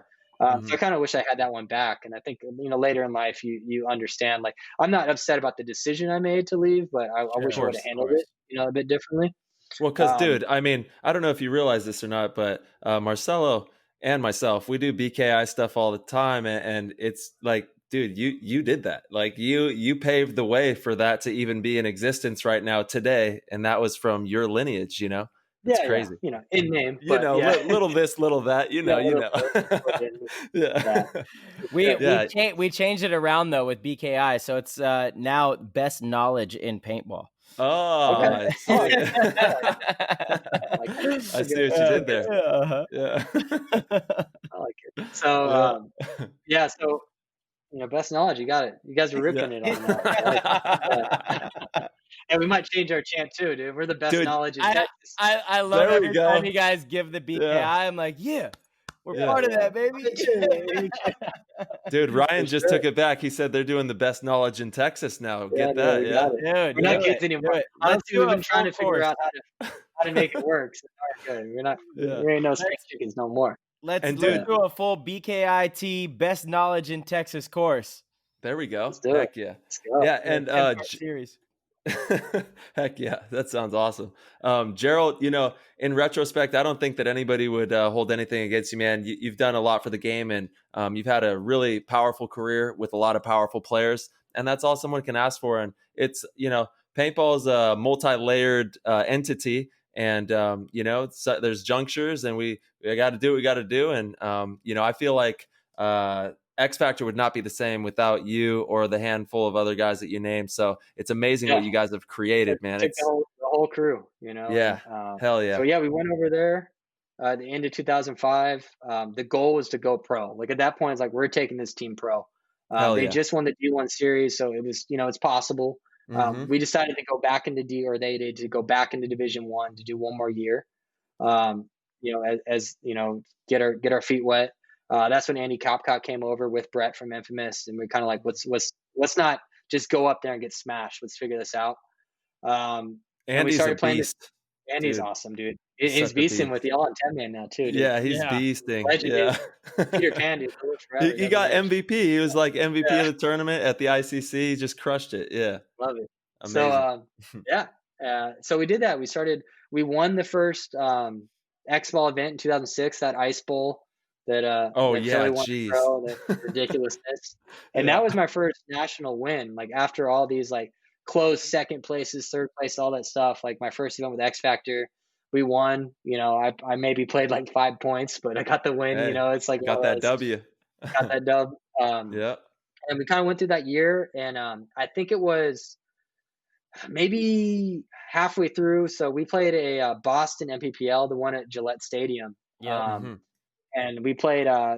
We just won like the Division One finals, and like I remember this. Like I had like a pretty crazy point, and the match was just nuts. Like I got away with one in the final game, and then There we Damien go. came to bunker Grayson to like force the third game and just missed him completely. Like just chaos, right? Yeah. So we yeah. get the win and we go out to celebrate, and we go to like Chili's or something. And I guess like while the finals was going on, Alex got a call from Lane Wright, basically offering him a pro spot mid-season.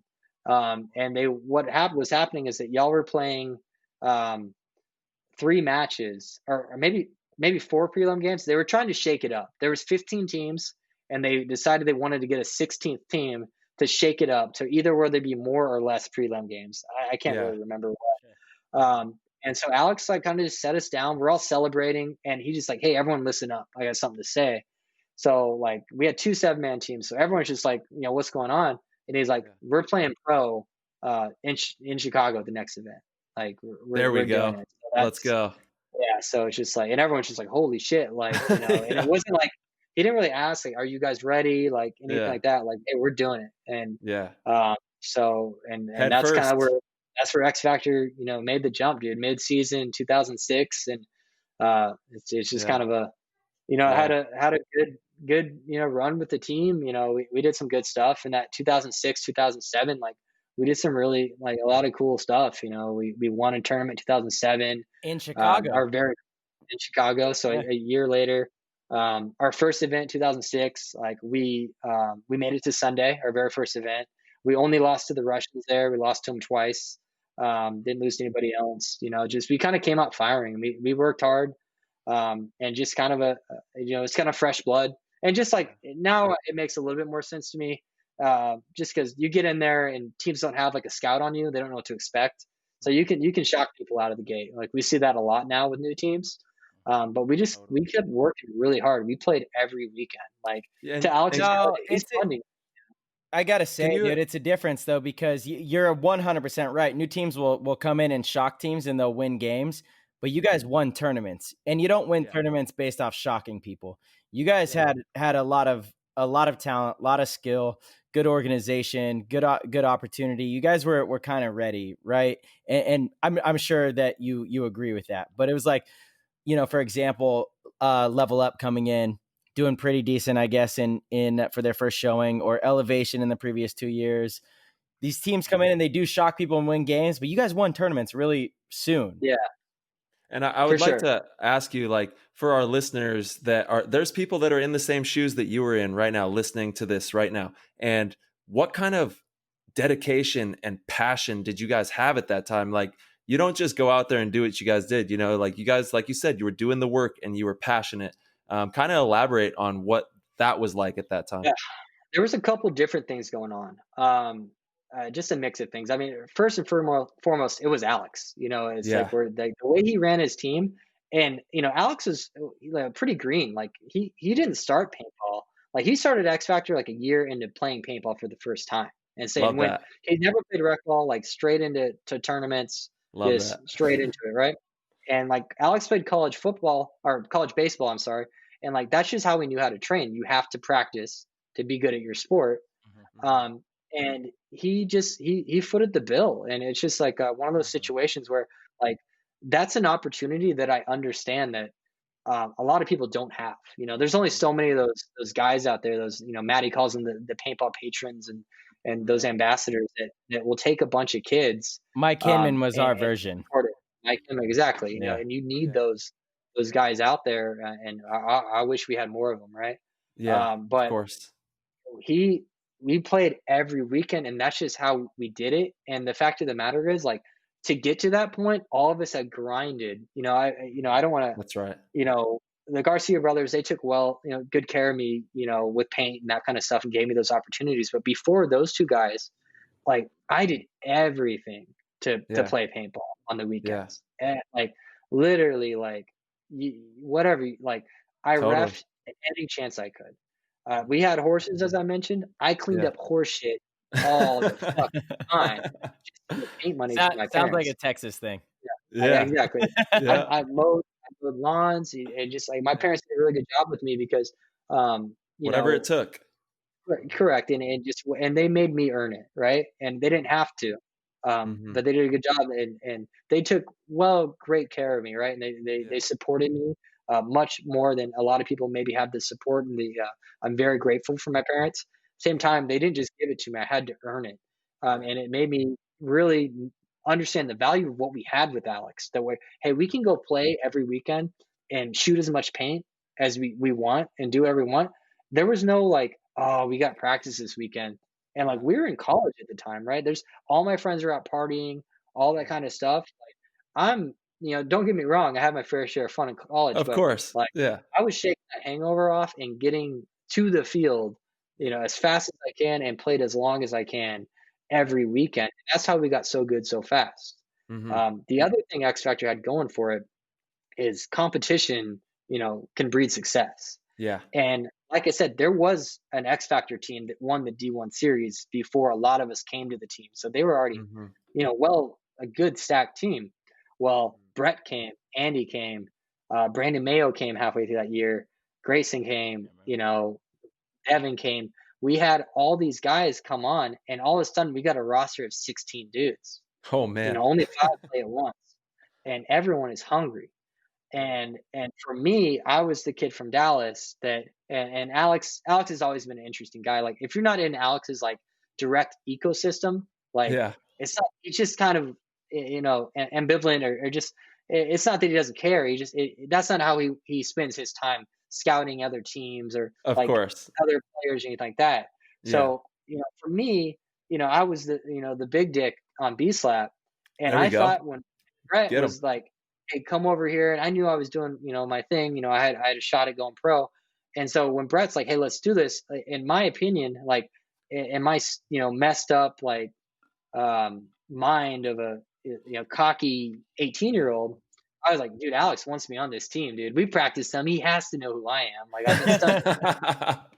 And I remember the first practice in it, like off season 2005, and Grayson was from the Austin area, and he'd helped coach them when we weren't playing and when they were playing D3. So he knew Grayson well. And we showed up, and Alex owned a field at our store at the time, not a field. And so we'd all go to the store to get our paint and all that stuff. And so he's like, all right, we have our team meeting, and he sends everyone else to the cars. And Brett had already been on the team. So really the new guys were me and Grayson. And he sits us down. He's like, all right, boys. He's like, I'm just going to make it clear with you right now. He's like, you guys are making number 15 and 16 on the roster. He goes, Grayson, I know who you are. You're a good player. He's like, just keep working. You're going to be all right. And he looks at me like dead in the eyes. And he goes, and Ryan, I'm not really even sure who you are. Dude, holy shit! It is literally, it was like stabbing me in the chest, like and just in the same cockiness, like I don't know if it was a dream or that far from reality, but in my head, I was like one more good practice from being on Philly. So I'm like, I just burned that bridge too. Like I said, like I wish I had it back with the Garcia brothers. Like I fucked that up. Like I burned that bridge when I went to X Factor. And so I was like, all right, I just burned my boats over here. And now I go to you, and I think I'm about to have a serious situation, and you don't even know my name, man. Like, what did I do? Man. What did I just do? So it was a road for me, like through that first, 2006 season. Like, it wasn't, I played well, but I wasn't. In retrospect, it's a little bit different, right? And I'll be an open book here because I see it. I like people to be able to learn from some of my own mistakes, and hey, I made them, so that's the least I can do is put them out there, right? And so I felt like, all right, I'm the man over here. Like I was gonna do this. I was just fucking up Infamous in practice. I just dunked on Crystal Soya. Like I'm gonna earn the starting spot, no problem. Yeah. And so I went in through, all these practices, and like I said, the competition, like when we practice, our start gates are barrels, and it was like, all right, who's on the next point? We would literally race to the start gate, and we would like, who can touch your barrel? The 5 guys that tapped the barrel first were the 5 guys that played. That's how we did it. So literally, that's how, like, there's 16 guys. Only in practice, only 5 are playing, and it is a sprint to who can get on that field. Better hustle. And you got to hustle, right? It was a fight for playing time. And that's how our system was. And it was one of those things, like, I felt like once we started getting to the tournaments, like, I felt like in my head I was doing enough in practice to be on the field more. And there's a little bit of like, I was able to deflect, in my head, it was all about maybe not getting a fair shake because I wasn't one of the original guys, or just that same thing. Alex didn't even know who I was. So it's when it's like, of course he's going to play, Cody or Derek or some of these guys, Devin or over me, because like, those are his guys, right? I'm the outsider. So anytime I wasn't playing, I'd kind of have my head down and kind of like blame it, make excuses in my head of why I wasn't playing, rather than really look at it and like, here's the fact, dude, from a coach's perspective, and now being older and a little bit wiser. Yeah. If you're out there like fucking people up for your team, it doesn't matter who you are. They're going to want you on the field. That's right. Everyone's goal is to win. So yes, if I'm playing just as good, if it's between me, the new guy, and a guy that's been there for 4 seasons, and we're playing the same, yeah, that guy's probably going to get the nod, Yeah, or yeah. maybe I'm playing a little bit better. Like, Mhm. it's like you got your core guys. I get it, but like that's an excuse. It's like, and I use that as Well an said. excuse that I let that contain me. I let that own me, rather than realizing it and say, all right, I need to do more here. Like, rather than making excuses, I was just doing the same as everybody else. I was showing up to practice at the same time as the other 15 guys, and I was leaving at the same time. I was doing the same amount of drills, and I was getting better just like everyone else, but at the same level. And the whole time, I'm blaming my lack of playtime on other factors and not Yeah. looking inward. And Yeah. that's kind of like, Yeah, you got to go full yeah, Kobe Bryant on that ass and yeah, do the early workouts and be there early doing the drills and like, but dude, it probably made you, like, in retrospect, an even more outstanding coach for your team these days. for And like, sure.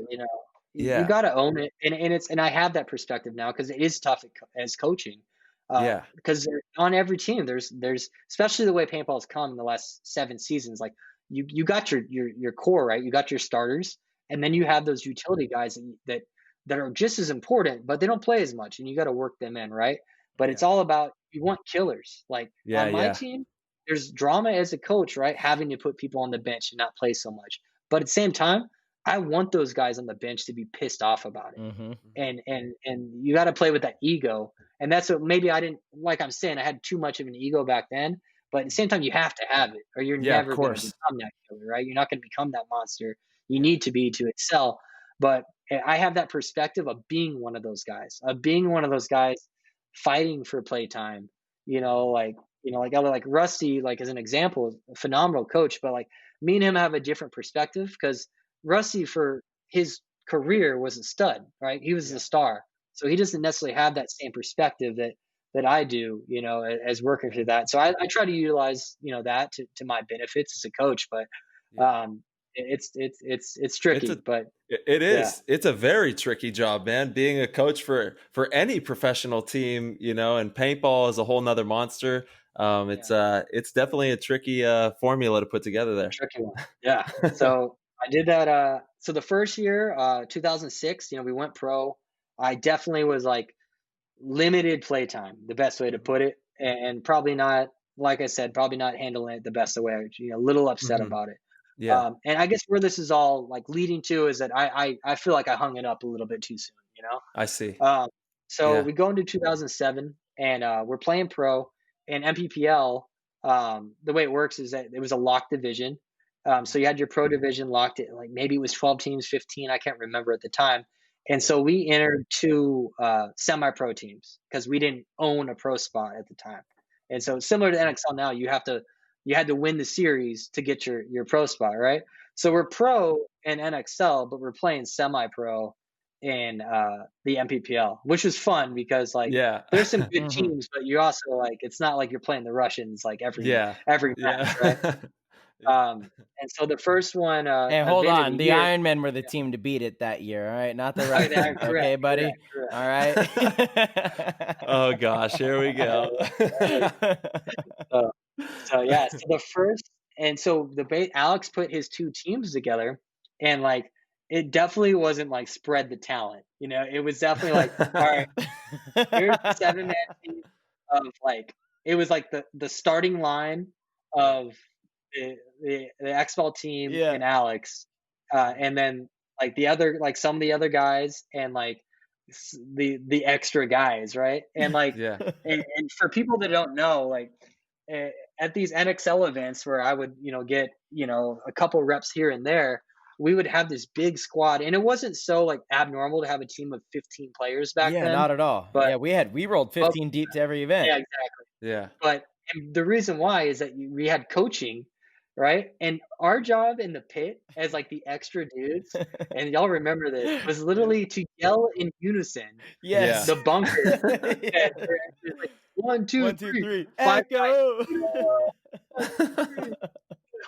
Dude, Back yeah, it was so crazy with you had crowds that were involved, and then like, yeah, we were like straight up cheerleaders, like, all right, ready, 1, 2, 3, here we go, blah, you'd scream yeah, out where the bunkers are. exactly. It was But like crazy. literally, that is like I'd go to tournaments and it would be like I'd play 15 points out of 100, and like the other freaking 85 points, like my job is to yell like petitions, like, and Yeah, so it was just like which is struggle. So important. which is It is. important, right? Yeah. So, but when we got to the 7-man, like I was like, all right, I get to play every point now. Like now I'm Hell gonna yeah. get to show what I got, right? Yeah. And so we and I just had this big chip on my shoulder. It was like I'm getting fucked because I'm the new guy, which wasn't necessarily the case, right? Yeah. Right. So we go out there. They have the stud team and they have our team, and basically what happens is like Brett Cohen shoots the net at some people talking shit on the stud team, right? And gets a major penalty in like one of the prelim games, and they Oh wind God. up like losing like the game because that. And then Oh. in another prelim game, and Brett's like he's one of my best friends to this day, so I can Yeah. put him on blast. I'll get Yeah. trouble. And he literally his this is one of his great paintball stories, that his loader breaks before the match, and so he borrows a loader from Grayson. And then he goes out on the field, his loader goes down, and I think they Oh. lose the game.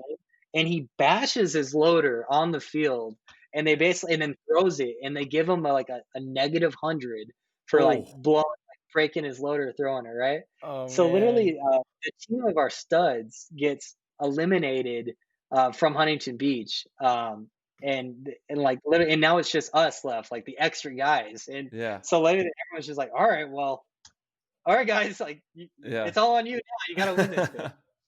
Dude, your shining And moment. Let's go. This is it. and I posted some videos recently on my Instagram. Everyone's go look of this Yeah. of Huntington Beach in '07. But What's like your Instagram? Your name for your Instagram? Rye brand. It's RY brand. All right, So Rye Brand. you can go back and Yeah. watch these, and they're really cool videos. And Dan sent them to me when he was making the doc, because he's going back through 20 Yeah. years of old game footage. Yeah. But it's like full raw footage of this, and the biggest takeaway is the stands are amazingly packed. Yeah. Like those events are fucking huge, and They it's one of were, those things. dude. Yeah, and I was at like the Huntington Beaches, like 04, 05, 06. For some reason, that '07 year was just electric. It Yeah. just like they had the grandstands wrapping on all three sides, and like the pit on the back, and still people were in the finals were lining the back of the pit, like, and it was just I can't even like I'm trying to like do my best at looking pictures on this video, but like I mean I'm talking 5,000 plus Yeah. people Yeah, like in totally. the stands. Yeah. It was crazy. It was Yeah. crazy. And so we get to the finals, and it was, we had to go through the Bushwhackers, through an Arsenal team, and we get to the finals, and we're playing Aftermath.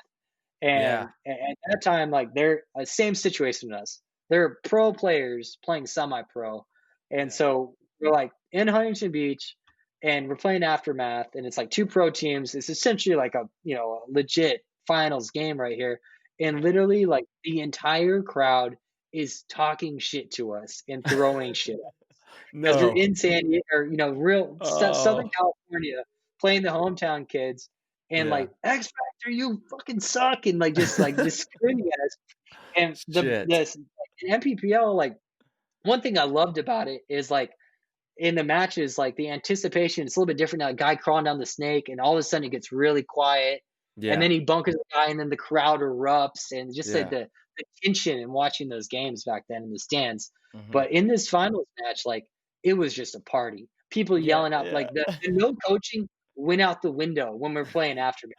Like it was just like no one can contain it. You have thousands and thousands of people just like doing whatever they want. It was lawless in this match. Yeah. And both of these finals games like just came down to the wire, just like crazy. And honestly, that was probably the best tournament I played in my career. So wound up Hell like yeah. pulling out. So just those like memorable things you never forget. So Yeah. I pulled out the win there. Yeah, good. And that was X Factor's win in Huntington, right? That was our '07. So that's the semi-pro Okay. win. Okay, and then in We 08, won it in 08. yeah, We won yeah, it again. right. Right. And dude. that was just, my most, so if you want to go watch those games, it's like, it's Yeah. legit stuff. Dude, that's really funny, Ryan. We actually have a lot of parallels in our career because when I first got on the Ironman, I also had that same sort of like entitlement because I came from Aftermath. We had just won Division One. I was a main reason we won. I was so good on that team, and then we get on Aftermath, or we get on Ironman, and I'm like barely even playing. The first event that I played with them was Chicago as well. My first pro tournament was Chicago, 2006, and I played 2 points the whole event. I was super pissed off. I was blaming all these outside things like, oh, they're choosing favorites, this and that. And then later that year in 06 is actually when I met Tyler. We also did the same thing in 7-man. We had 2 teams, right? So the Ironman had the pro 7-man team as the Ironman, but we also bought the London Nexus spot. And so all the secondary players on the Ironman played on that second squad. And I remember every single 7-man all the way up until the end of the season, even so in Boston and then in San Diego, when we played the Ironman, we beat them both times, the first team, you know, and it was like, yes, you guys aren't doing well. Like it meant so much to do that because it was like, a mix of ego and entitlement and all sorts of stuff. But just showing your caliber too. You want to totally.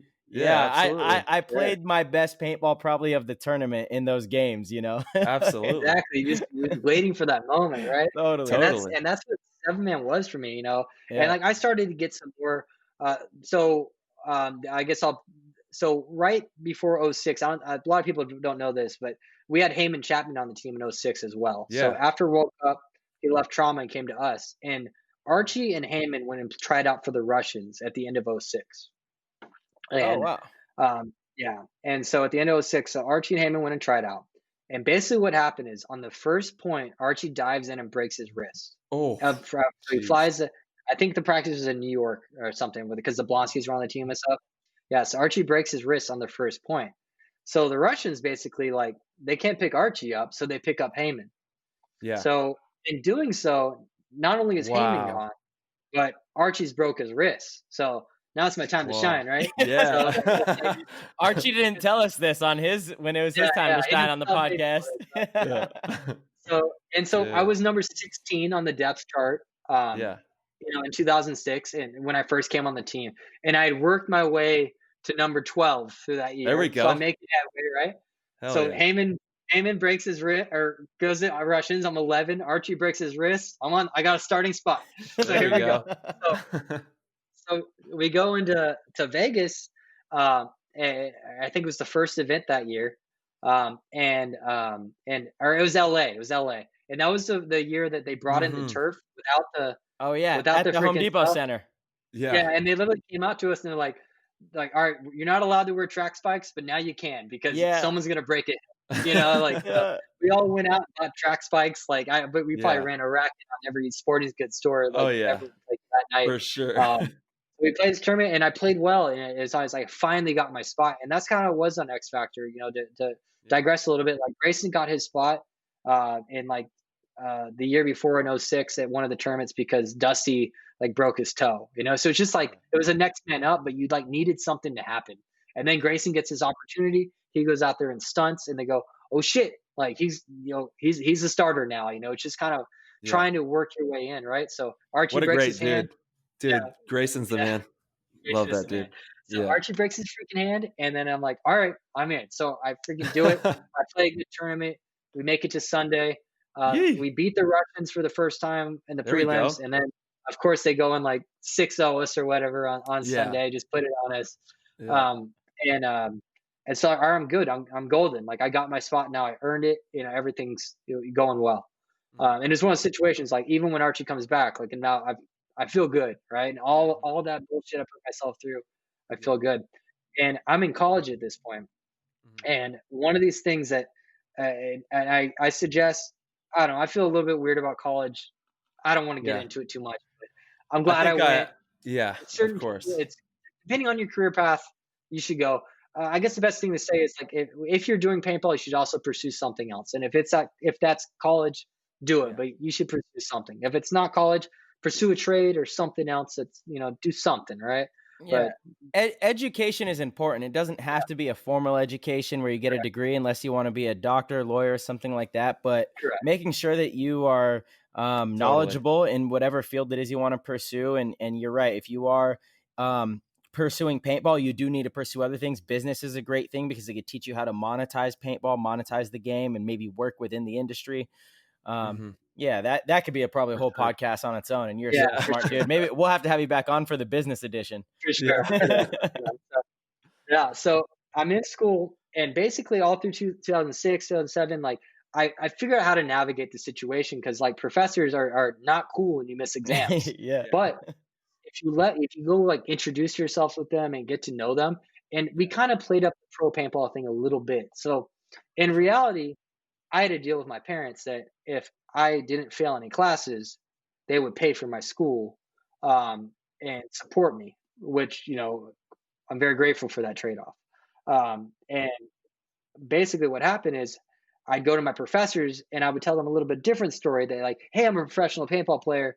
It supports me. This is how I go to college and this is who pays my bills. Right? Hey, I'm going to do this exam, but I got to go to this tournament. And if I don't go to this tournament, like I'm going to have to drop out of school because that's who pays my bills. Right. Yeah. Play the game, baby. Play the game. Right? So I'm playing that game. It all worked until I had a professor, the second event of which I can't of that year. So right after I get my starting spot after all this, what felt like an eternity. In reality, it's like less than a full season, but it just felt like, an eternity. Course, and she basically just tells me straight up, like, if you miss this exam, I'll flunk you. I don't care what it is. Like I don't play that. I don't play that game. So you got to beat the exam or you get a 0. Just that's it. And so I'm facing this going like, well, my parents, they made it clear to me and they weren't, you can't drop this class to get to 0. So I had to skip the tournament. And on X Factor, just like that, no. There it went, dude. The next man up, came and they stunted. And I don't even remember who it was at this point, but that was that. And here's what happened. It was MAO and X Factor went to the finals. Oh, and so, that's it, dude. You're toast. I was toast, man. I'm happy with my team, but I literally had to sit and watch it from, the webcast back then, watching my team go to the finals. Like I took my exam on freaking Friday. You know what I mean? Like I'm sitting the next 2 days just kicking myself, and I could have been there, right? Could have been part of it. And so I missed the tournament. And it took the wind out of my sails, just losing my spot. And I get it, right? But at the time I didn't get it, but it's just natural. We went to the finals, man. Like you're not, we're going with that squad. Those are the guys we're going with. And I was bitter about it, right? And so in the next tournament, I think it's Chicago, team wins, right? I'm not on the field. And it's just spiral. And 7-man that year, like basically we won that first one.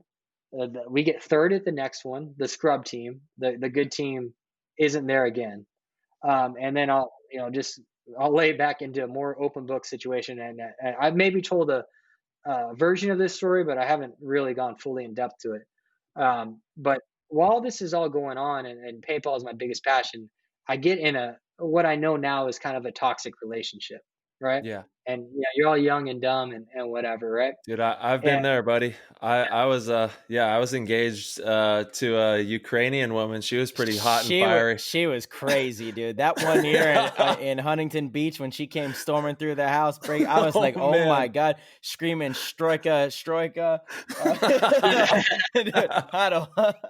Dude, it was interesting times for me. Damn.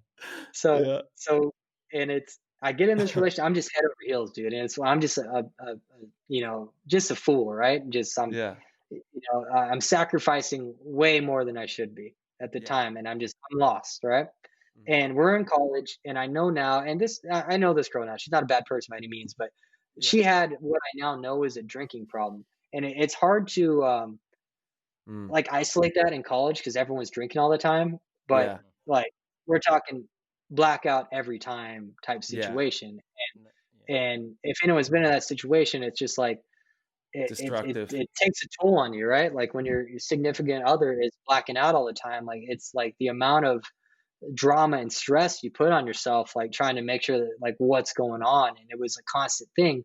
Of And the course. worst thing about it is like I'd go to paintball tournaments and it's even worse now because she's good in blackout and I'm now, Yeah. 10 states away and there's not answering the phone, having to like, do all this kind of shit.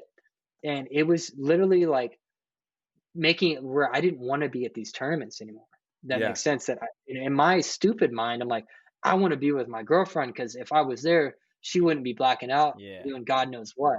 Yeah. Well, in reality, it's like I need to get the hell out of that relationship. Is what I need Yeah, to do. But But hard to see in the moment.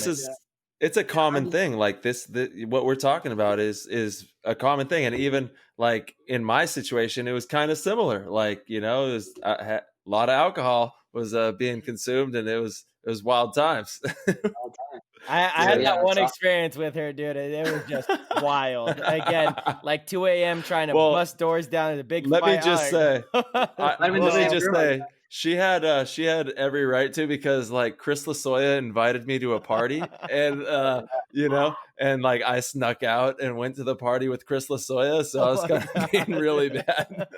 God. I kind of egged that on myself there. Yeah, but none of us deserved all that chaos. I know. Everyone else in the house didn't deserve it, Like wait till you guys are on your own terms. I was like, dude, oh man. She was getting lit.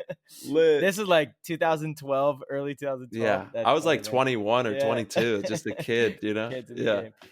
Yeah.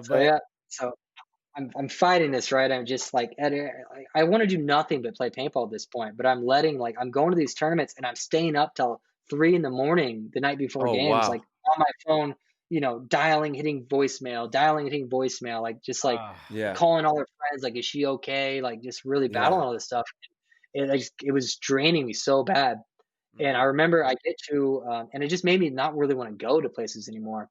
Yeah. And before the Chicago MPPL event that year, we had gone first, third on my version of and in my head, all I wanted to do was win the pro spot in the MPPL because I didn't know, but in my mind, if I earned the pro spot, then I would get to play pro in the MPPL, right?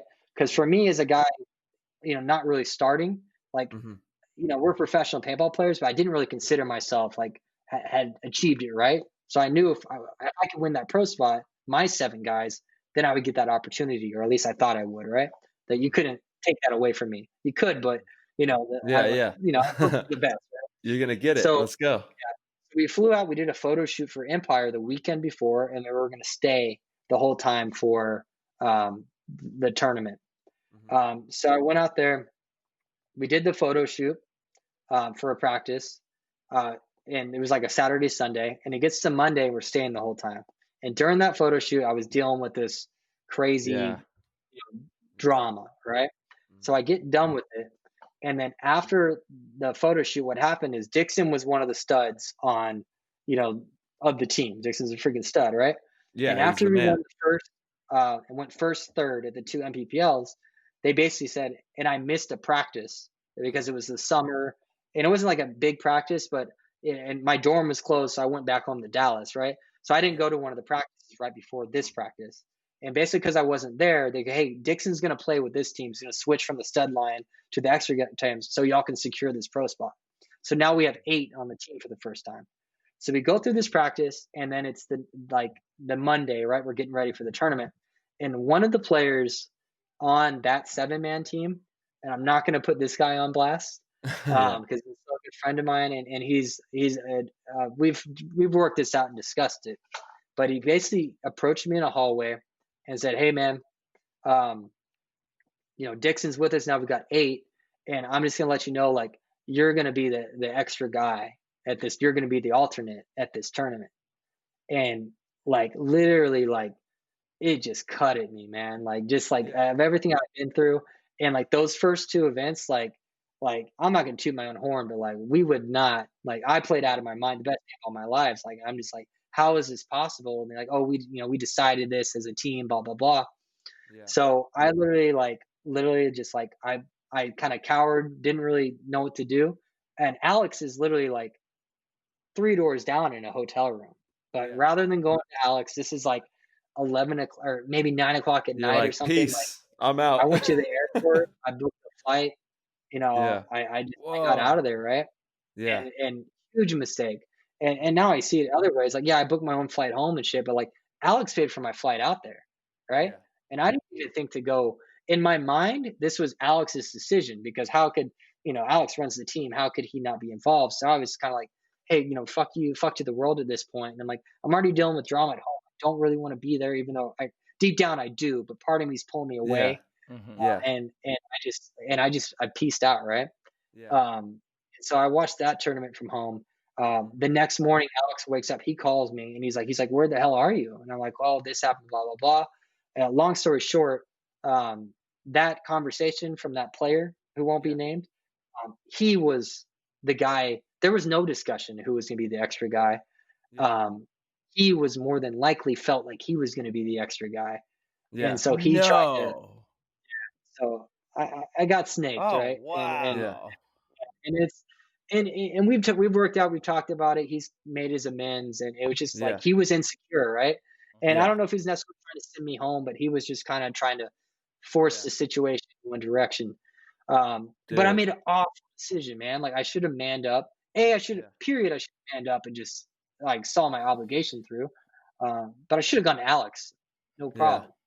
That's a really good lesson and a very valuable thing for listeners and really anyone out there to take away is communication is important, right? If you hear something through the grapevine, you need to go to the source. You need to get to the bottom of it. Don't just make a hasty decision. And we've all done it. I did it. I could give you countless stories as a kid. And even still, even now that I'm super aware of this being an issue, I still sometimes make a decision. And I'm luckily I can catch myself sooner than I used to be able to, but it still happens, right? It's part of human nature. But get to the source. Don't listen to the gossip or to something that is hearsay or not from the source, Have communication. Don't be afraid of having the tough conversations because, the easy route is to just say, oh, I'm going to the airport, middle finger to the sky kind of thing. The tough thing to do was to walk down, knock on Alex's door and say, hey, is this really happening? Because there's that fear there that you're going to get what you don't want to hear, right? Where he says, yeah, you're not playing, there's that fear, but don't let that fear keep you from going to the source and getting to the bottom of it and handling it appropriately. He would have been like, wait, what the hell did that guy say? Yeah, right. Yeah, exactly. What the hell? Like when he called me the next day, he's like, hey, what the hell are you talking about? Yeah. Like, he couldn't believe I was in Texas at the time. He was like, are you really in Texas? And it was just one of these situations like, dude, he's like, he was straight up like, that would have not happened. He's like, you've been playing great. Like that would have not happened. Like I did not bring Dixon over here to take anyone's spot. Like we're just trying to win the pro spot for you. And he was upset. I mean, he gave me the lesson. He didn't kitty gloves like, oh, I'm so sorry. He was just you fucked up. This is a lesson. Yeah. So I literally watched that turn. You guys still have such through all that, you have such an amazing relationship today. It's like, it's a life lesson. But literally, I watched that turn from home, and maybe Karma got that one guy. They lost like every game. They got smashed. God, I really want to know. I really want to know who it was. Yeah, damn it. And we'll find out off the air. Yeah, off the air. And basically, they get smashed, and the other team of like the studs go on and beat Aftermath, win the tournament, right? Yeah. So, which is great. Like, honestly, for me watching, that was like best case scenario because I'm not like I'm rooting against my guys that I felt owned me. Because once again, I wasn't mature enough to realize that I fucked this up. But I still am not an asshole because I'm rooting for my other teammates to win, and they go on to do, right? Dude, but that's a crazy story. Holy moly. Crazy story. But now it put us in a big jeopardy of winning that pro spot. It made it very difficult for my guys because like we missed a cut. First, third missed a cut. Yeah. So we go into that, and then the rest of that's in 7. And now that I've kind of like really like blown my chance, like I'm no longer like 10th on the depth chart or even 11th. I've kind of like messed myself up. So we go to that next 7-man in Kansas City in the stadium, which was Hey, that dope, was and a I think dope. Oh Marcelo had yeah, there too. yeah. But and we wound up, and our 2 semi-pro teams, we play in the finals against each other. Oh man, So, which was just like yeah. ridiculous. Like my squad played Aftermath in the semis. It goes to one-on-ones. We get to bank on Rainey because Rainey Rainey went out blew there it, for the dude. and it smashed like off the break, and we're like, oh my god, we're going to the finals. Wait, Thanks, what did Rainey. Rainey do? Tell me what he did. He got smoked, dude. Like basically, this is like the way our team was. Like, so it's the 7 of us, and it's like me, Michael, Cody Bayless, Todd Morrow, like Derek Jordan, like and literally we're all looking around like it's going to one-on-ones because we like each won a game and stalemated in the semifinals, like in the stadium, and we're all looking at each other like we're all scared to like play this. There's a lot on the line here. Like we win this, go to the finals, like we're back in the race to win the pro spot. Yeah. And like Rainey goes out there for Aftermath. I'm like, well, who's gonna do it? And everyone's kind of timid. And Derek Jordan's like, just like, I think he just like didn't even really understand the moment. He's like, I'll do it. And like Derek's just a wild card, man. Like you don't know what he's gonna do. And he's like, Love that. he just comes out there and like literally like just doesn't like no like running and shooting up the field like off the break. And we're just like, oh my god, with no like caution, no like my whole team tournaments on the line, spots on the line, and just smashes Rainey. Yeah. And He basically just shot awesome him up. moment. Yeah. Ridiculous. Oh man. And then so we go to the finals, which is great because we have to wait till that final game happens. So we went and like got like 2 like 30 packs of beer, and There we we were go. just getting ripped before the finals because we're playing each other, right? Oh And my Yeah. god. qualify us now. Like we Yeah. basically are looking at points, and we're like, all right, well, like our team is like definitely in the lead to win the series. So like the other team had to throw it to us. Yeah. Which is like, you know, it is what it is at this point. That's Yeah. that's how it was. Well, no, that I mean, in all reality, Exactly. in 7-man, 10-man, it was a different deal out there. Yeah. Y'all might know a little bit similar story happened the other week, you know, guys. What are you talking about, dude? I have no clue what you're talking about. Where are you getting your information from, dude? You got a little Plugged in. birdie over you plugged in over here. Play the game. So yeah, we played in the finals, like, and then just debauchery, like probably the worst thing. Like both games come down to a one-on-one with like me winning this one-on-one both times. Like There we go. Ryan Gray, the coach of the team at the time, like played the finals because like it was like done deal. Like people didn't want to like throw games because that sucks. Like he's clearly trying to beat me in a one-on-one, even though it's like rigged. I'm like, what are you doing, man? And like, Tyler. Oh man. He's not throwing the game.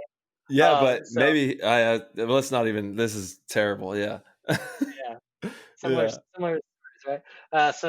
Kinda a little bit, except for I didn't know. Yeah, that's the only thing is that I didn't know. So did you win the one-on-one? You won the one-on-one? There we go. 2 of them. There we go. There we go. But yeah, so it gets to the end of that year. Still like I'm getting a little bit more playing time in you know, in the NXL and the 7-man. We go to the last 7-man tournament, and it's like one of these things like we got to get like 5th place to win the spot or something like that. And which was to us like there's Bushwhackers, Aftermath, but it's like it's a very like there's teams that are like literally semi-pro, and then there's like the Division 1 should be teams, right? Right. So like 5th place was not a hard thing.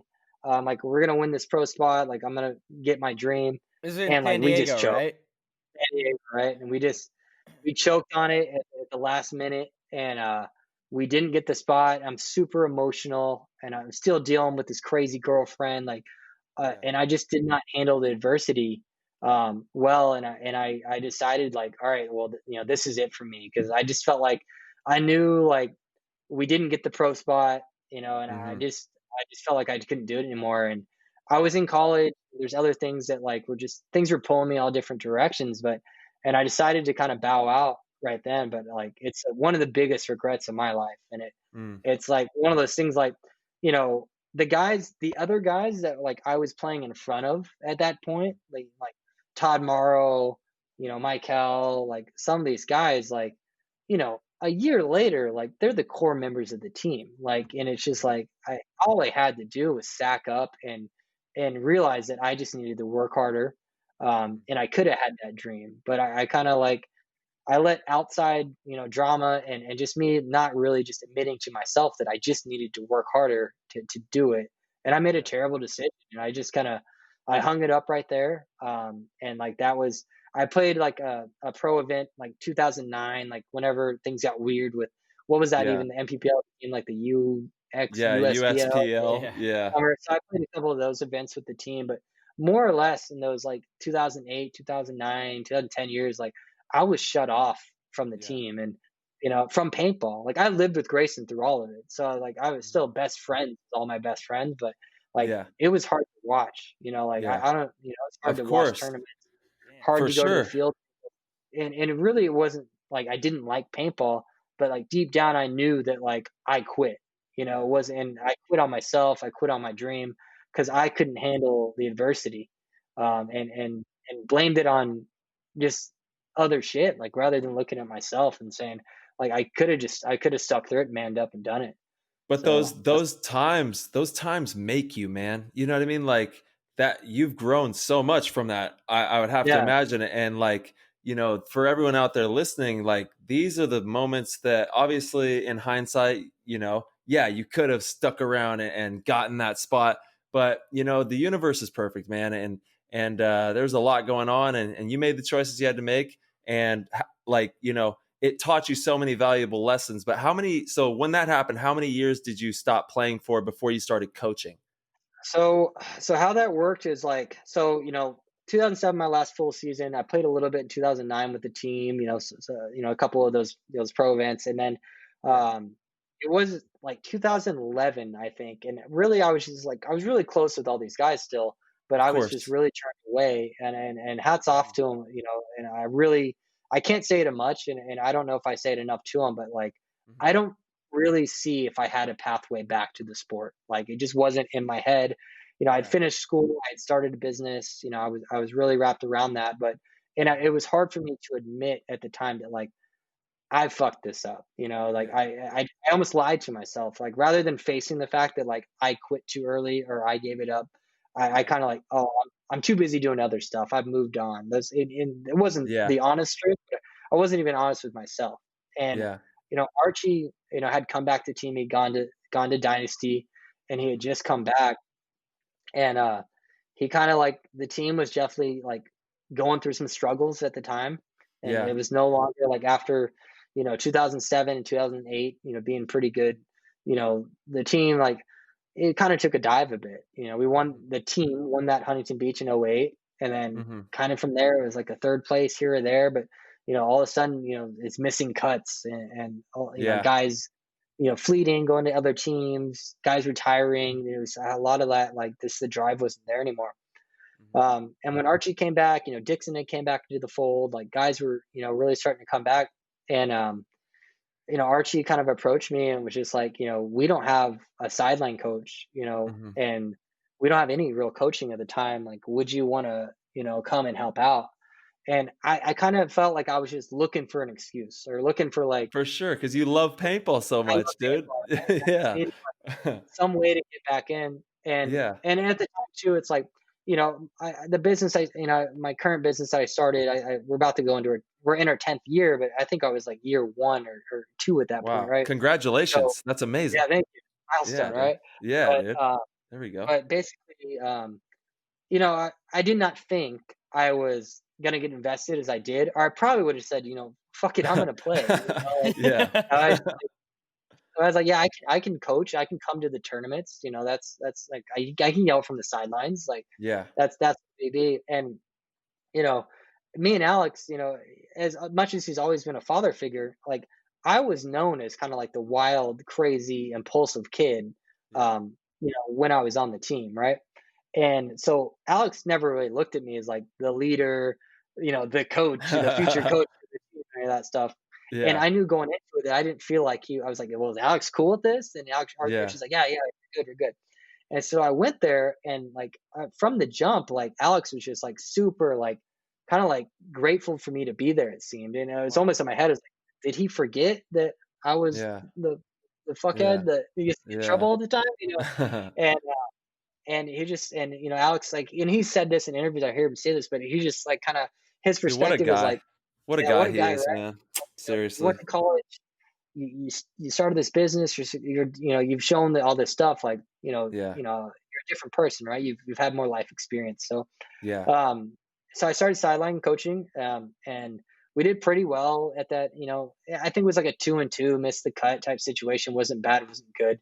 And it's kind of funny that I don't have the loudest voice, and Yeah. like for me to be the sideline coach, like I'm not the right guy for the job. But and it's not like back then, like that doesn't take a genius. Like there are Right. guys like that can, like Bobby was great at it, like Hinman was Yeah. good at it, at really like joysticking players down the field, Yeah. and it was like, important, but like that wasn't really my skill set. But Yeah. Archie's like, you're one of my best friends, like let's For get you at the sure. tournament, like let's get, And you're one of the boys. and Like, you're gonna get them the right information. They know that. You know what I yeah, mean? correct. Yeah. I know, and better than some guy out of the stands, Of right? course. Yeah. So I do that, and then the next term it's a 7-man. He's like, "Well, hey, will you come out and like scout for us and go right on some breakout?" And so it's like, "All right, yeah, I can do that too." So Yeah. I go out, I scout the first breakout, and I come in, and I was like, "All right, here's where I was infamous or someone like, hey, this is what they did last point." And so everyone's looking at the scout, and all right, cool. So we go play a point, and I go and scout the next game, and after the match, it's like, here, you had 30 minutes between 40 an hour That's in right. front of Yeah. you'd all crowd around the clipboard and come out with a game plan. And Yeah. I remember I pulled out the second scout, and everyone's talking, and then Alex kind of stops everyone. He's like, Alec, he goes, Ryan, what do you think we should do? And I'm sitting there, I'm like, you want me to tell you guys what to do? Like, I'm the Yeah. scout here, like, and Yeah. he's like, no, what do you and I guess right there I became the coach of X Factor. Wow, dude. Which Alex is, did that with intention. Yeah. I think so. I think so. It didn't. It wasn't like in the flow of it. It wasn't anybody else, and it's like Yeah. it wasn't that like he had 7 other very strong paintball minds around him. Like Yeah. I don't know if they needed my strategy, but it was just like a with intention, right? Just Yeah, like you Yeah. said, in absolutely. retrospect. So and that's how it started, man. And so I guess that's Well, 2011. We went through that. Um, that year. And it was one of those like 2-2 at every tournament, so, making Sunday at MPPLs, getting knocked out early. I had a lot to learn at that point because at this point now I'm full on coaching the X-Ball yeah. matches, getting thrown at the fire, and I'm making mistakes. I'm, just I'm green, man. There's a lot going on, and and a coach like I would say talent wins games, talent wins tournaments, but like coaches have their hands in every single play, right? Absolutely. And Yeah. and coaches can it they have an effect on matches, right? Mm-hmm. But there's certain times where a coach can win a match for you, just as easy as a coach can lose a match for you. That's right. And I guarantee you, like, and it's usually the players, right, on their That's shoulders, right. but on kids, Of course. and I lost some matches for the team in 2011. I don't know if I won it. What It were was a learning. what were some major mistakes you think that you can remember that maybe you've thought about or that I mean, stand out? there's things about like, throwing in the towel like at the like, completely wrong times, not doing it, not getting the right guys on the field, setting up plays where there's only guns on ever guns on the snake side, just like Yeah. things like just small little things that at that I had to earn the respect of my team because these are my peers, and at this time in 2011, like there was half the team were guys that were maybe I was above them on the depth chart, and the other half there were guys that were above me. So it's not like I'm sitting here trying to tell Archie and Colt and Yeah. Dusty and these guys what to do, and they're kind of like, I mean, Yeah. come on, bro. I Yeah. had to earn it. I'm making mistakes. They were amplified. It was made well aware, and so I had to, took my licks and had to be a student and study. I would go, like as a coach, go sneak into other teams' pits, into Yeah. the Russians' pit, into the damaged pit, and kind of like just watch, and Yeah, for sure. to me, like like right now, if I see another coach in my pit when I'm coaching, I'm gonna get pissed, you know. And Yeah, so it's yeah, like totally. of course. it's one of those things. Like, and it's not that I was trying to get like insight on their game plans or get an edge for our team. It was more so like I'm trying to learn the craft, Yeah, at the time, and of course. I just So got better, better. for sure. And now you've been doing it, I mean, 9 years. You're coming up on a 10-year span here shortly. Might be a So record. yeah, after all of this time, what's the recipe for success of being successful in coaching, in your opinion? There's a lot, it's a lot of Yeah. being humble, learning it out, understanding, not yelling at your players, Yeah. and understand that, it depends. There's different coaching styles, and I understand, like, I have I have a bunch of veterans on my team for the most part, right? Yeah. And so I'm able to lean on that, and my focus is not, it's to get the best out of them and put them in the best situations, opposed to maybe someone who's coaching a new pro team that's literally like trying to catch these guys up to speed. And there's all Yeah. these different coaching styles, right? There's a difference Like between him and coaching and teaching. Hmm. teaching, right? Yeah. And even stuff. It's like him, and to me, like he's like the best at making players better. Like Yeah. Paulie as well. Like guys that can take and mold people into pro players. Like those two guys have proven record that they're phenomenal at it. Mhm. And I just haven't had a ton of uh, experience and or success with that when I've tried. Yeah. Hats off to those guys. Yeah. And but him and maybe didn't have the best record, as a coach when he did have a bunch of veterans. And no, I'm no disrespect to that man, trust me, but Yeah. it's just there's different things that different coaches situations that you're good at, and I feel like I've kind of excelled at putting the pieces together Hmm. and and making people a little bit better all the time, and it's a process, right? And it's you learn. We say this a lot, but you learn so much more from losing than winning, and For I mean sure. there's reasons for that, and it's not that Yeah. hard to understand, but Yeah. it's keeping things together, keeping the team together, which is a challenge in this sport. I kind of, every I'm just as much general manager on this team as I am coach a lot of the time, where it's like Yeah. I'm trying to, get the right pieces in place, keep the right pieces in place, which is, easier said than done. Yeah. And kind of, and make sure that, we're molding, the team together. And like right now, like the recipe for success for us was like it's like a group of characters for our Yeah. team that like, there's a lot of personalities, on Oh our yeah. squad right now. And Absolutely. and getting that all to work and mesh and mold together, it's tough, but like it's big part of my job, is You're like the of maestro. You're like the yeah, maestro of the orchestra. they call me the team psychiatrist, because I'm Yeah. like constantly, For sure. you know, Totally. Yeah. get Well, the team firing on all these cylinders. you guys are pretty much like the definition of dedication to win. Obviously, I mean, it hasn't always been the best situations, and that's what makes you guys stronger and makes you attain greatness. But kind of explain what it was like last year, 2019. Man, that was quite a ride for you guys. Quite a ride. So, Yeah, and it was just such a run. Like just real for quick, like sure. 2012. The way the team was like 2018 or 2007, 2008. We won those tournaments, right? And then just a giant lull. In 2012, we won an MPPL, and it was like a 5-year drought running up to that. And that was my first one as a coach. 2013, we won a World Cup and at Huntington Beach. So it's just Yeah. like that was a great year. And then from there, it was just third place, fourth It was place, brutal for a while. Yeah, brutal, right? And like, yeah, we had seasons where, it was not so great, but just so many like third close. places, second Yeah, places. We had 2 events in a row that went to the finals back to back and lost in overtime.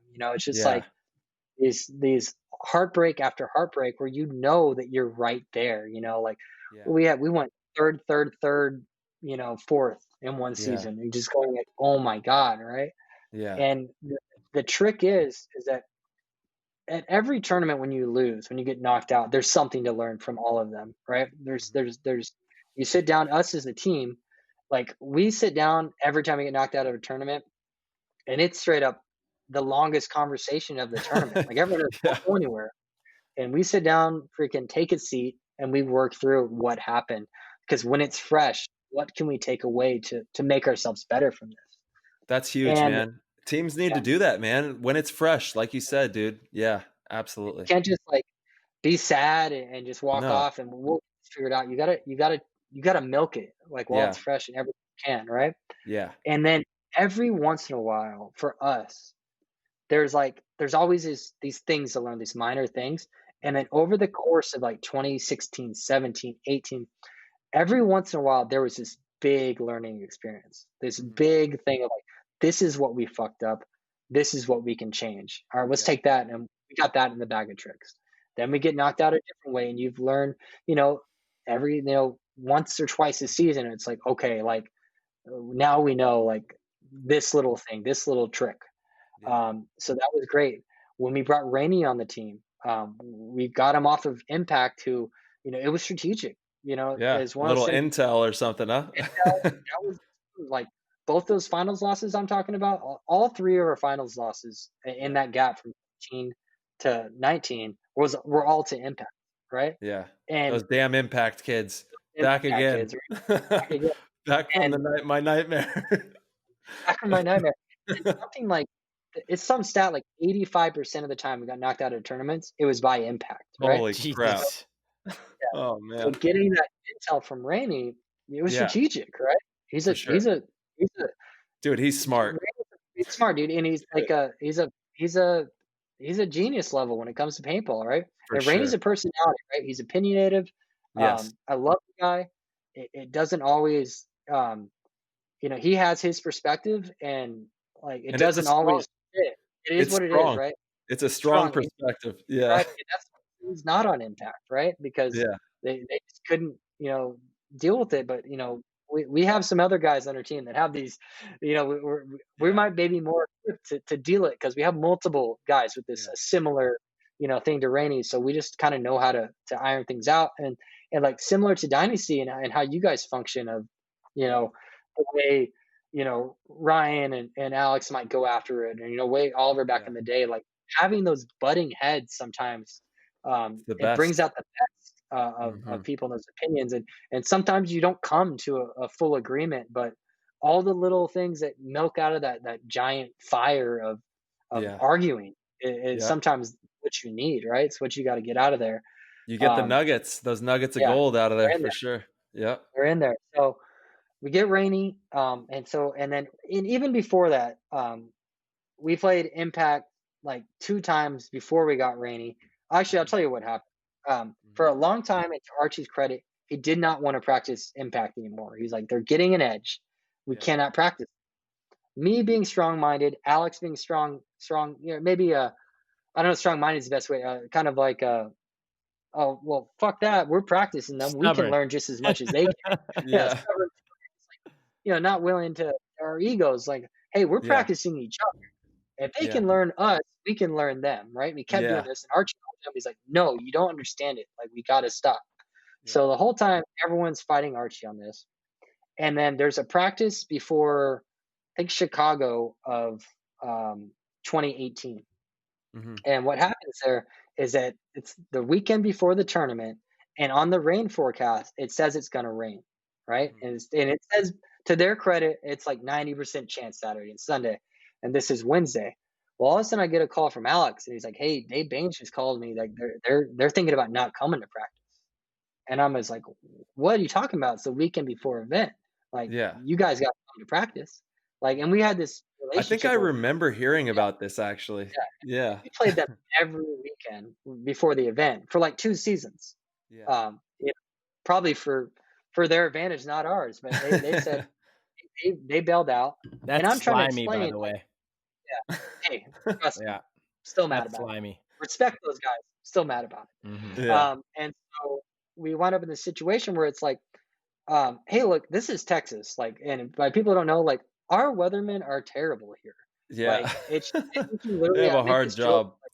I feel like if you have a GED, you're overqualified to be a weatherman in Texas. Like, it's middle school education, qualification only. They're Yeah. wrong more often than they're right. And I'm trying to explain this, like, to the Impact guys. Like, it's yeah, it might rain, but like you can't look at a weather report. It always might rain. Like, there's no Yeah. way to do it.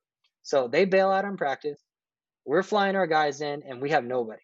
Like we're literally like practicing like 4-on-5 type thing against ourselves the weekend before an event, which is like the most important time in my personal opinion. It is. And it rains for 1 hour Saturday morning. So guess what we did? We started practice an hour later, and it was blue skies the rest of the time. Of course. Yeah. And on top of that, they're practicing. They decided to stay in Sacramento and fly in another team in our bracket, not their bracket, our bracket, to tune them up instead. Wow. So I'm upset with that. Gotta love that. I'm prepared. Yeah, I'm prepared. We lose our first match to like MYX, of all my favorite team in paintball. But the NYX boys. Dude, they poured the loader on you. Holy moly. Have just like the worst match ever. You know, guys blowing up in the pits, like literally and literally that match to this day, like there's still ripples because we had players blow up on each other. Things were said that shouldn't have been said. And like literally like our team is still worse from that one match. Yeah, still recovering from that. Yeah. Still recovering from that one match. And honestly may never recover. Sometimes things can be said that in the heat of the moment that you can't take back. And that's just a lesson. Yeah. Everyone, you know, some things you just can't get back. Right. Dude, true. So true. So we were unprepared, in my opinion, because they didn't show up. Yeah. We lose that match. We battle through, you know, we go 2-2. And it's one of these situations where we had to play a wild card match because of the 2-2 finish. And we draw Impact. You know, the team that, and they probably weren't prepared either, because honestly, like I don't think anyone can dispute me. We tune teams up for events. That's why everyone wants to practice. For some reason or other, we do it. If you go back and look who wins events, usually teams that practice us. Yeah. So well, you guys aren't any slouches. You know what you guys are doing. It's because you guys feed us superhuman barbecue food. Afterwards. That's right. That's for sure it. You know. Yeah. So they don't do well either. We play each other in the wild card game. We smash them. There we go. We essentially ruin their series championship because we eliminate them, give them a 10th place. And oh wow, Impact, they're on their run right here. Like they're on their heater. Yeah. You know, winning 2 out of 3 tournaments, right? Yeah. And we blow them out, ruin their. So they don't show up to practice, but they lose the series because of it. So they learn the lesson. Damn, that's crazy. You get to Switch, we haven't practiced them since because I'm still mad about it. Respect those guys. I'm still mad about it. Yeah, totally. And I got way more mad because J-Rab went on like a Ghost Sports podcast and started saying that we're petty for not practicing them anymore. When the reality is like, no, you fucked us. Like, yeah. And once he said that, I was like, for a while, I was like, hey, we're going to take off some time practicing them, give Archie. But once he said that, like, no, man, like, it's a done deal. No, I'm not going to practice you. So from there, we won. The next time we played them, we beat them again. So now it's like, all right, we went from losing like 16 elimination matches in a row to you guys, and now we've knocked them out 2 tournaments in a row. Yeah. So we got rain. Now we know how to beat them a little bit more. I think we're like 5 out of 6 the last times we played them. So that was a big win for us. I got a question. How did those practices go with Impact? Would they beat you? Would you beat them? What was the percentages? It was all over the place. I would say that they were usually competitive. More often than not, we got the better hand, which is not good. But there were sometimes, there was some practices where they straight caned us, it just all over the place. But in an average practice, it was probably 60-40 us. But when it counted on Sunday, and like we play them in the prelims during this like 4-year run where we beat them in the prelims. But for some reason or another, when it came to Sunday, like they had our number, and and always close games that just come down to like some of the, they stick out. I could ramble a day. Like there was one that just like the worst non-call I've ever seen. Was that in Cleveland? No, the one that the non-call was, I don't know what event it was. It was one where Zach like Billy bunkers Zach and he full on turns and shoots him, and they like and it's like overtime and they call them both out. The whole sideline's like screaming, like teams that are out of the tournament, tournament, everyone is screaming at the refs, like, how did you miss that? But Impact, they're on top of the mountain, so everyone's trying to knock them off at that point. Right. One of those. But we got the Impact monkey off our back in 2019 early. We learn from that. We go to the first event. We lose to Impact there.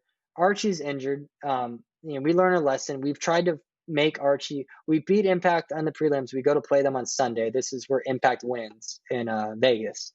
And Archie, he deep down, he didn't want to play, right? He didn't really come out and say it, but he knew what his injury was, his limitation. And we put him out on the field when we probably shouldn't have. It wasn't like he was going to get worse, but he just wasn't himself. And we didn't necessarily, as a coach personally, I just thought our best odds was still at 80% Archie. But in reality, it was the wrong decision. We went out there, we lost a 1-point game to Impact that I honestly think we win if we had anybody else out there. No knock against Archie, he was hurt, man. Yeah. And it's just, and I learned from that. It's like maybe I didn't have enough faith in some of our other guys that throughout the season stepped up big for us. But there, I learned that like you gotta have faith in all your players, and when adversity shows itself, like you gotta make the right calls. Because it also gives like when that player steps out there and goes crazy and does well, then it's like a super boost for the team all around. Yeah, for sure. So we learned that lesson. We go into the next event against the Russians. When we go to the semifinals, and they just owned us off the break, man. Just blew us to shreds. And that's the game after they had the 9-second point. So they're riding high, right? And then it was just. I'd like to think they shot 4 of us off the break every point, but it was at least 2. Man. It was one of those matches, and it was just over like boom. Yeah. But there was a lesson to learn there, and kind of how to prepare for the Russians a little bit more. And at the same time, Marcelo, you and Archie are over in Europe playing finals games against the Russians, and Archie's able to learn some of those lessons and bring them into our camp, and how to kind of game plan a little bit more for that. So. The very next tournament, and mind you, we're going into a 29 or 28 tournament winless streak. Yeah. And to put that in perspective, like there's multiple teams that go 20, 40, never win a tournament, right? Yeah. But for us, like we've been to the top of the mountain. 29's a lot, and it hurts more when 16 of those are semifinals and 4 of those are finals. It's like we know we're right there. We just keep choking on it on Sunday, and I'm getting, there's people on PB Nation like calling me the Mike McCarthy of paintball, saying that the reason X Factor chokes is me personally. Like they'll never win until they get another coach and stuff like that. Keyboard Warriors at it again. Yeah, going for it, and like I have the team going like, come on, man. Like we know it's not like that, and we know we have the right coaching. We have the team, but they do that kind of shit. Rusty too. They like try to attack Rusty. It's like, bro, at the end of the day, it's up to like coach obviously has a lot of power. It's the players. We got to get it done. You know what I mean? Absolutely. For sure. Yeah. So it's honestly, that's in my head, right, dude? I got to get, so there's so much emotion. We're going into this, the Philly, and we're going to get to play the Russians. And at this point, like the Russians are just like, they've won like 3 in a row or something, or they're crushed. And we get to this thing where it's like, me and Archie get together, and we just kind of like took what we've learned. We took what he learned with Golden State against them, and we formulated this game plan that like we just had the edge in that match to start it. Like we just we flipped what we were doing. I think we went up like 5 points. Like I think we had a 5-point lead twice, and before they went like full Russian Legion and started pulling all their crazy tricks out of the book. And they made it a match, and Archie, it's paintball history. He winds up going off in overtime to pull it, but it's like there's so much to learn from there. There's mistakes to learn. There's when you win, you learn. You lose, you learn. And once you're doing that as a team and as a coach, it's like, it's easy from there. We went into that next. Dude, that moment was such a release for paintball energy for you guys. I could just feel it. And it was just like, oh my God, it's just finally off their backs, this whole thing. That photograph of Archie with the huge goggle hit right in the middle of his goggles. It's like a timeless moment in paintball. It was amazing. I can't describe that moment. And it's crazy because it's the chase for those moments too. Yeah. It's like a drug. You feel people sometimes ask me, how much longer are you going to do this? Are you going to go through this? And like, for me, it's like the struggle is like what's worth it. And like because like, you win not a lot in paintball. You lose Yeah. way more than you win, right? For most of us. Mm-hmm. But the that feeling of elation, like when you do it and you get that win, is it's Euphoric. fleeting. It starts to like it fades almost the next day. Yeah. Like but getting it and it just knowing it's achievable, it's like knowing you can get it again and you've had it, it like you'll do Yeah. anything for it. It's like Yeah. it's worth it. It's like I can't stop doing this, knowing that it's possible to feel that maybe just one more time, but Yeah. knowing it's there, like it makes all the sacrifice. Like I have to do it. I have to chase it. I have to chase that feeling, even knowing that it's like a high that's only going to last for so long because then you're on to that next tournament. But like it's indescribable to me. For For sure. for me personally, like, that's the tip of things like the birth of my son and that kind of stuff. Like, don't get me wrong, like those are Of course. massive highlights in my life, but on different planes. But like those wins are like winning the World Cup, winning Huntington Beach. These types of things are like things I It's like a I can birth. yeah. It's just like you're birthing the presence of your team, and you have your name written in the history books for eternity of paintball, and paintball's still in the infantile stages. I mean, there's sports that have been around for hundreds, thousands of years.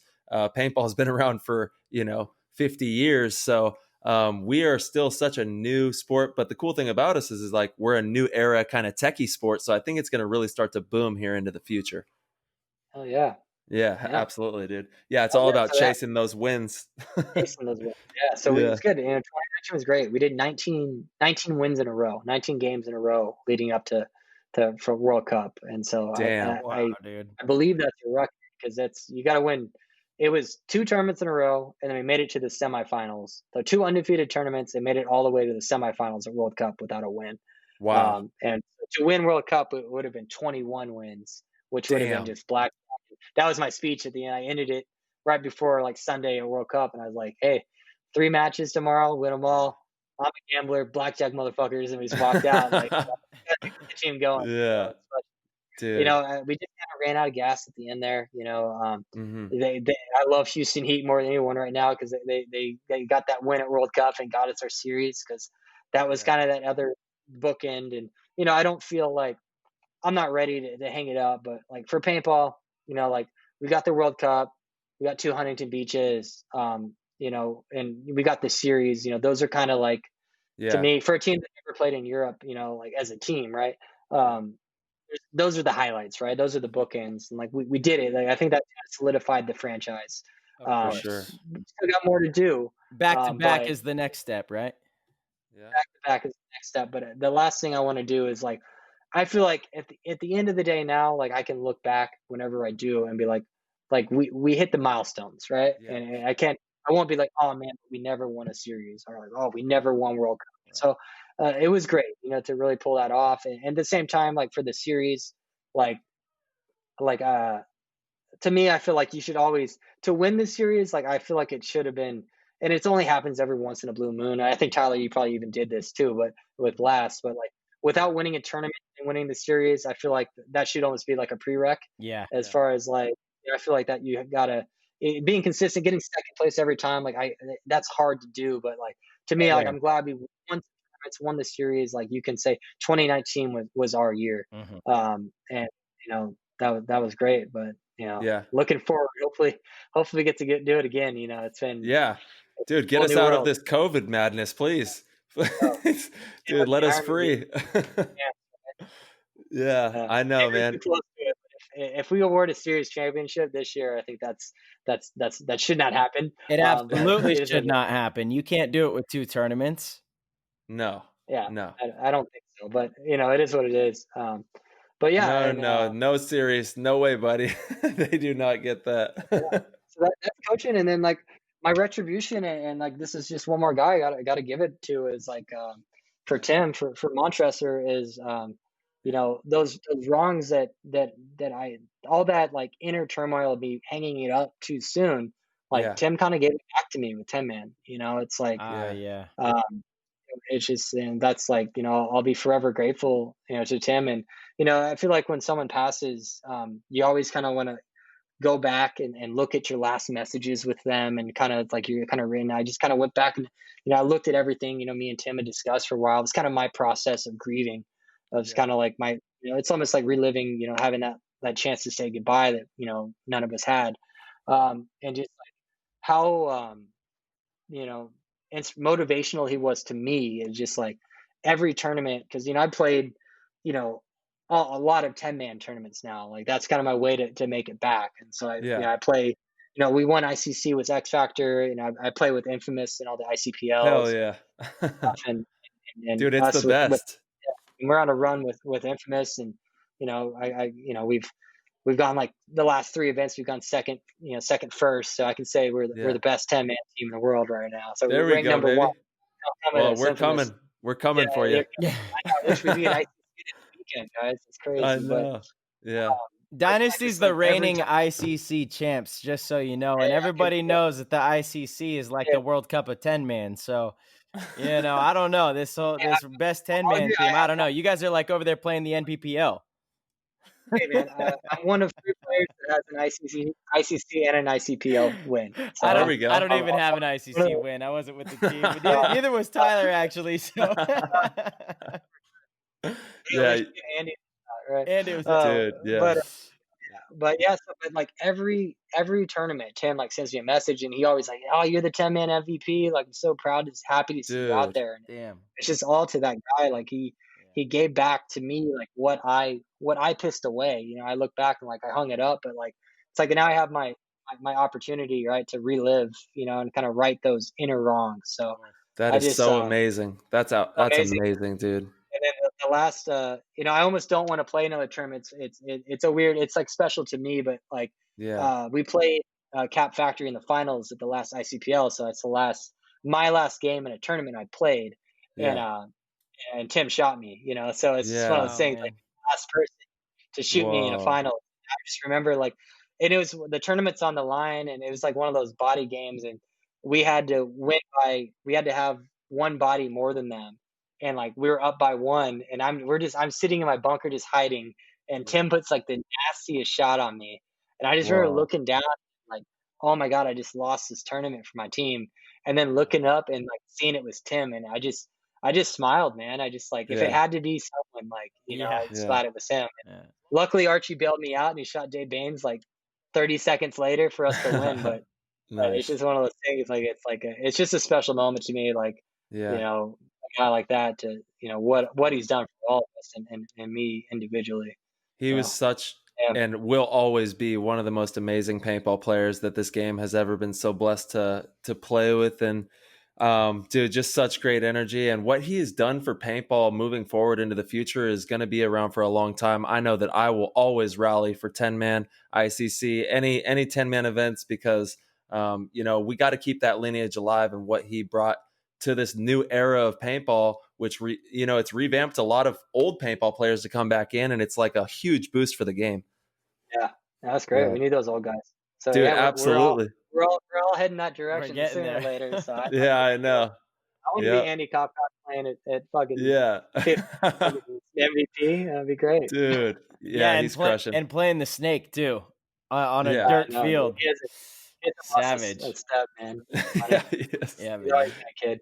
He's a beast. So, Ryan, I think an important question, this is something that I get quite often, and, there's really no one better to ask than a top level coach like yourself. But for players that are trying to make their way through the ranks, what kind of advice do you have for them? Like, what does a professional coach look for in a young player? Okay. I think there's a lot to say about like coachability and just kind of respect. I grew up in high school, and out here in Texas, like playing football and stuff. And it's like, just one of those things of like, I learned the lesson of like, you just gotta like take whatever information is given to you and act on it, and maybe even overact on it to where you show that you're coachable, you're down. Like if someone tells you like, hey, I need you to do this, like, even if it's not the right thing, go do that, show them that. And there's learning experiences. Like none of these coaches are trying to put you in a situation to fail. And sometimes it might just be testing you to see like, how far they'll push you and what you will be consumed, and show that you can learn and consume knowledge. Yeah. And it's difficult, like this sport is very, you got to put yourself in the right situation. Like our kids in San Antonio, it's good for them and it's bad for them too, because they have a pro team right there. But granted, like, and I'm made a decision, to be more conscious of that. Now that I don't know, maybe that we have that other bookend or I was talking about or whatever, that to try to do a better job of helping bring up these kids and do a great job like Pauly and AC Dallas is doing that program and seeing what you can do if you take some of that focus to your local scene. Mm-hmm. But like we've been so focused on winning, through this process we've been on, that for us, it's like, even though there's great paintball players in San Antonio, like we've been so focused on our own guys that we haven't spent much time like looking, those guys haven't had much of a chance, right? To come take one Yeah. of our spots. A team that competes for championships, like looking at Dynasty, like it's hard to go get on Dynasty right now, because you guys got your guys, and if you feel like you're missing a piece, like more than likely you're going to get another stud veteran to fill that role, because there's catch up that needs to be done in the league. Yeah, And totally. to me it is like Tyler, we're on your like 20th pro season now. You know what I mean? Like it's hard to expect any player, no matter how talented, to come into the league right now and take a spot off of a top 10 team, or a top team or whatever it may be. There's just learning experiences that you have to get through that grind. So if it's like a semi-pro player asking me what to do, how can I get on X Factor? How can I get on Heat? How can I get on Dynasty? My response is to go get on LVL, to go get that Totally. experience, that hard. Yep. Go get your head blown in That's by right. X Factor, by Heat, Yeah. and make a name for yourself. Because if you're out there winning points, you don't have to win matches. But if you go out there and win a point Yeah. as a scout, and you put film, because I'm watching film on everybody. Of We course. play all the teams, right? So we're gonna play a tier 5 team at every tournament, and I don't care who it is, and I don't care if it's. I feel like our team is going to beat them 6-0 if half of us got the flu and half of us miss our flights. Yeah. I'm still gonna watch obnoxious amount of film on that team, right? Yeah. So if you're out there, and I'm going to watch your film when you play the other tier 5 team. So if you're on the Outlaws and you're stunning against Boom, then I'm going to know your name, and I'm going to go to my team and say, hey, this is the guy. We got to watch out for Berkeley over here, because he's the one carrying the team, right? Totally. So my point to a semi-pro player is to get, or lower divisional player, you got to go play semi-pro first and get ready. That's a great point. Find yourself in that situation. Semi-pro player, get on one of these teams where you can play. That's Get it. and find your way. And Totally. I know it's difficult for some people, but if you really want to do it, Kyle Spickler yourself and move to where you need to go, right? And make it happen. And that's the way. You're not going to make it happen playing at your field in Iowa. Like, it's just not going to happen for you. I get guys all the time asking if they can fly in for a tryout. And to me, it's like, if you even lived here, are you willing to move is the first question. Yeah. Yeah. Willing to move is one, but I don't even have a spot for you. You know what I mean? Like, Yeah. So it's like, there's a lot of display. Like, well, I'm going to move to SoCal because the Ironman will practice there. And granted, I do think Todd Martinez does a better job than most at having divisional players work into their system and giving them looks. I think Todd does a good job at that. But like for a lot of us, like we just don't have the time. It's like I'm so focused. So get yourself on the field. Get yourself to the show. Whatever you got to sacrifice to do it. Make sure you're not just making that your sole focus. So if you do have to move to West Virginia to get on, NRG or wherever they're practicing out of, well, find yourself a job or something, pursue a trade out there and commit to it and do it if you want to do it. And maybe one day Bart Yakimic will pay you to play paintball, but you're not gonna win that playing Division 2. You got to get in the trenches. You got to go through the trenches, man, for sure. Absolutely. You got to go for it. That's such valuable. Very valuable.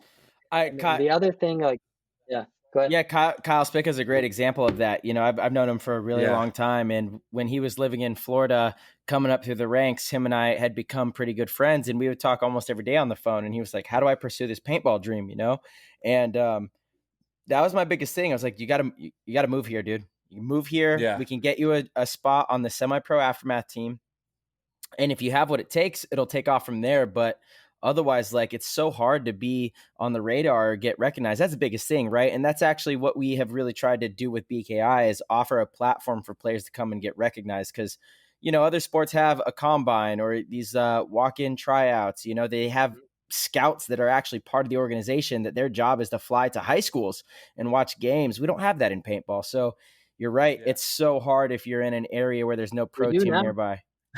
What? You Yeah. guys have been doing it. We do now. Like, you guys Yeah. have been Right, doing it. right, Like, totally. the Yeah. BKI, like, the proof Totally. is in the pudding now. It's Totally. been done. Like, and so it's not even like that. We don't even have to go back 10 years as Spica. Like, you can look at, Sure. you know, the you know, who's it get on Diesel now? Austin that went through Beatty. your- Yeah, Austin Beatty. City, right? 100%. It's been done. So it's like, if you want the pathway to success, like, Yeah. you know, BKI is proven it's a strong way, but you gotta put your effort and your money where your mouth is, and put Yeah. yourself out there to do it, you know. So Yeah. but it's out And there, and I think, like, one thing, like, you know, I know we've gone long, but one thing that I think is important This to is discuss perfect. Yeah, it's Yeah. great. is when I was coming up, and I've talked to some people about this. It's like, to me, paintball players were like sports stars, you know, and I'm looking, and more so out of, like, just lack of, you know, call it ignorance or whatever. But, like, I'm in the magazines and I'm looking at Dynasty, and, like, I see them, like, you know, I don't know if you remember the spread where, like, they're on the porch in the house, Yeah, and all that kind of 100%. stuff. And Iconic. I'm like, oh my God, dude, like, these guys are rock stars. Like, they're living in this house, they're making all this money. Like, I'm looking at Avalanche, I'm looking at all this stuff, and, like, I wanted to do that, and I felt like that could be a career. It could, you know, it could be a path, and I could go live this rock star lifestyle, and I wanted to do that, right? And I feel like, for some reason, like, over the course of, you know, the history, and this started, like, in my mind, probably 8 years ago, 10 years ago, that on the internet, like, people just want to shit on pro players. Like, oh, they live in their mom's basement. They fucking, like, once they're done, they're gonna have no careers. Like, this, that, the other.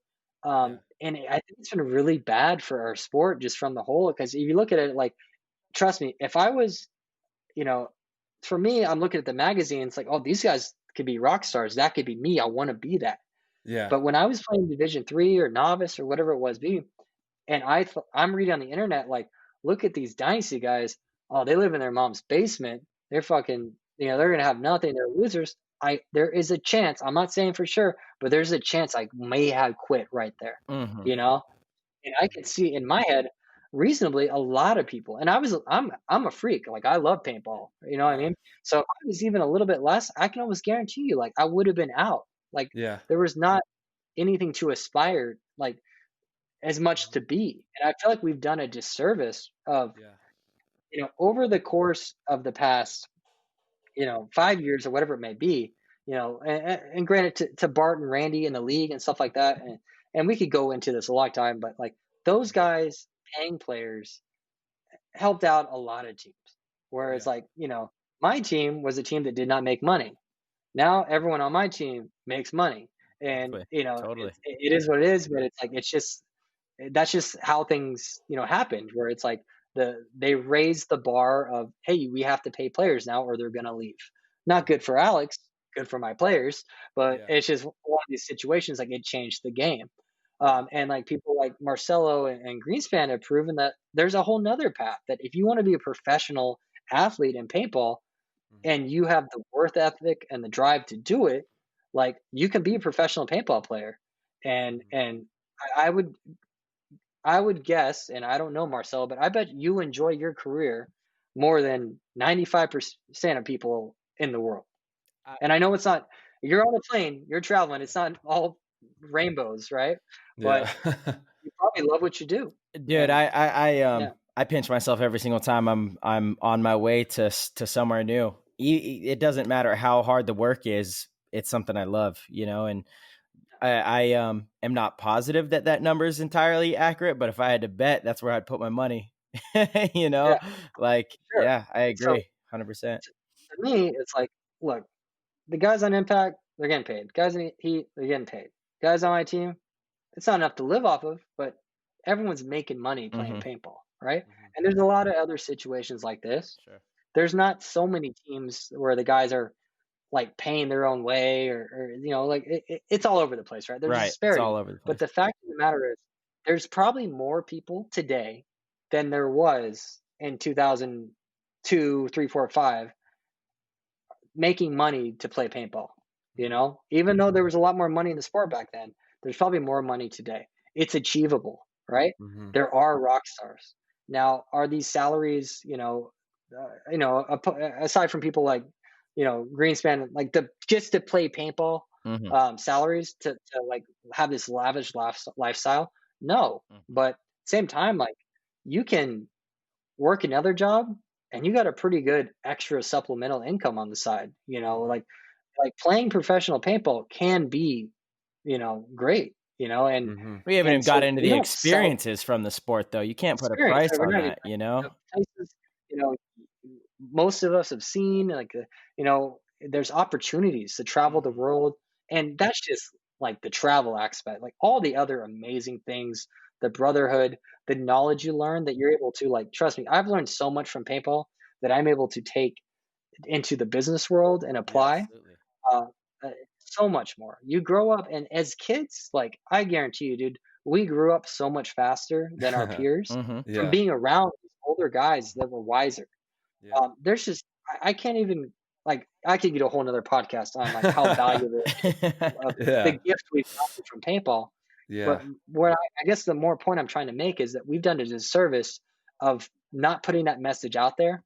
And I get it. Like, no one wants to float, like, Mouse doesn't want to go out there and say, "Hey, I make this much money." Moorhead doesn't want to do that. It's as far as business goes, it's disrespectful to your owner. Is it You really though? can't. Is it though? Because that's how sports go.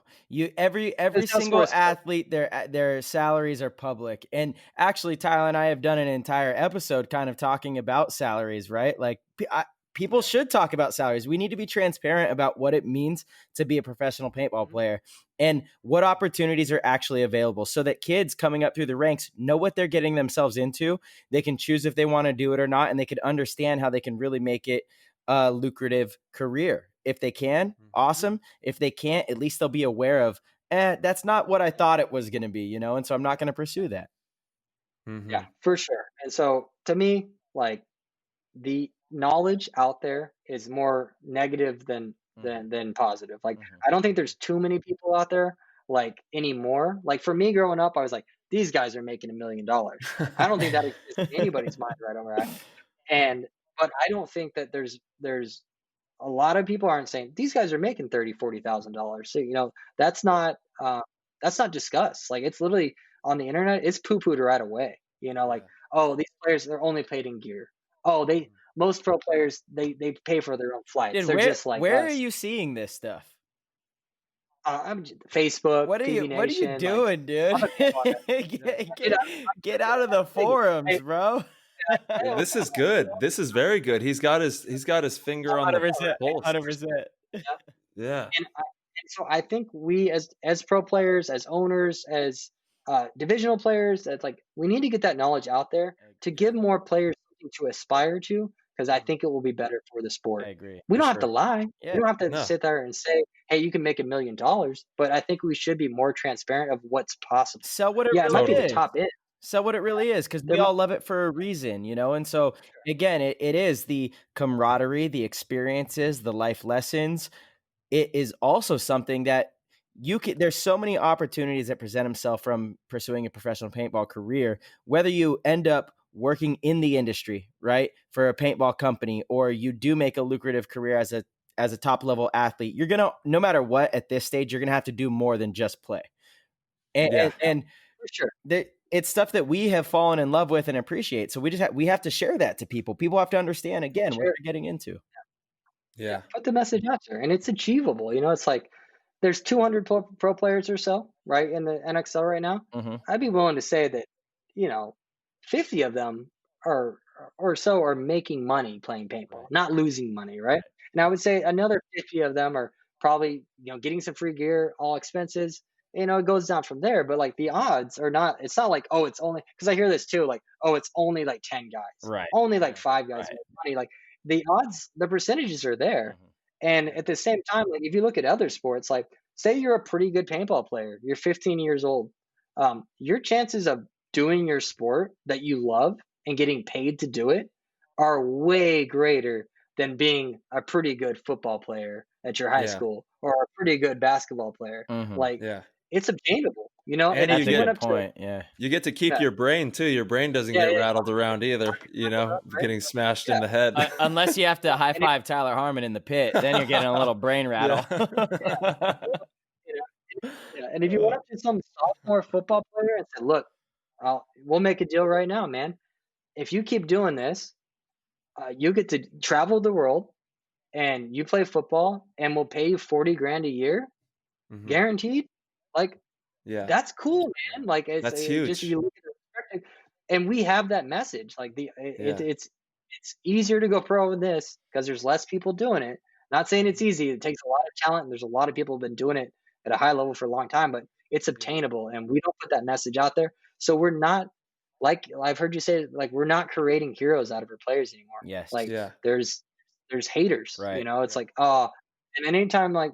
And it's usually the guys that don't make it, right? They quit, Yeah. and then they're like, "Oh, just a bunch of losers." I could have. And here's what I see a lot in like YouTube comments, like, "Oh, I could have gone pro, but Yeah. but I don't want that life. They lose money, stuff like that." I love But that. I love the message that you're sending right now, dude. That's so huge. And I think that that's so valuable. We've never really dove into that aspect of it, but you're absolutely right, man. We really got to cut the bullshit on the online and quit dragging each other through the mud. And if paintball is going to get anywhere, we got to boost each other. We got to keep this thing pushing. And these guys are telling lies too. Cause like, I mean, there's people making a good living off of paintball. And like you said, the opportunity is there, man. I don't know if it's lies. They just don't know, and there's no one. Right. And the people that do know, they don't feel like they're in the place to tell. I'm not. Yeah. Like, do I know what the guys on Heat make? I have a pretty good idea. Is it my place to put those numbers out there? No, and it's like it's tough. It's like I don't know the best way to do it. But as a collective, I think we should figure out a way to kind of sing those stories, make heroes, make people that people want to aspire to be, show that lifestyle for what it is. And Marcel, you do a great job of showing your own personal story, your lifestyle to your social, like the people that know you. I think it would be hard for anyone to look at that follows you on Instagram to not know your story and how cool it is. Problem is that like only 35,000 people follow you and millions of people play paintball. Totally. And most of those millions of people have no idea. So it's like, it seems as little as like, we don't like printing out posters, and there needs to be a collective effort and sending those to the recreational fields. And if you walk in, most of these people don't know professional paintball exists. They can go play a full day of rec ball. These rec ball players can go 20 times and not even know. But if there's a poster of Marcelo, on there, looking dope, looking like a X Games star or something, they're gonna say, "Oh, what is this? You can play this? You can play pro?" Like we need to do a better job of that because there isn't magazines anymore, and there's not TV, and there's less ways of getting in front of people that don't know. A lot of the marketing we do in paintball is to people that are already in our ecosystem. Absolutely. And that's what we need to figure out. And it needs to be collective because it's someone's got to pay for it, right? Who's going to buy that poster? Who should buy that poster? Like these are answers that I don't know, but I guarantee you, like on the back end, long term for the sport, I'm confident it'll pay off. It's that investment. I'm telling you, we built Play the Game because we're gonna buy those damn posters. Someday we're gonna buy those posters and have them everywhere. And there's nothing more valuable than that, man. I know that when I was a kid, I looked at the magazines. It drove me to be where I'm at today. And it's really powerful information that you're putting out there. I love that, Ryan. Yeah, It's amazing. That's in every sport, there's superheroes in sports, and that's what attracts you to sports. You look at Russell Westbrook and it's just his demeanor, his ferociousness, or Kobe Bryant, Michael Jordan. They make you want to watch every single game. They make you want to be like them. They make you, all the media surrounding them tells and narrates a story. Every poster, all of that stuff is what creates a loyal fan base that wants to watch and consume the product. And there is no like that serial killers video back in the day created superheroes. It was literally in one of the songs, the word verbatim superhero around Oliver. Like that shit made every single player in that era want to be Oliver Lang, be one of those guys in that video. We need more of that. We need a ton of that because we have the players that are in place to be those people right now as well. It's not like, oh, there's just no other Oliver Lang. Oliver's gone. No, there's players that are ready to fill those shoes and that are in position, but we don't have storytellers that are doing it the same as before. And Matty Marshall, when he was on the show, we cracked that wide open, and he was talking about that whole essence of creating superheroes, and we need more of that. And we were saying on that show, we were like, please, if you're out there, please help us. We need you. Come and be the light that we need.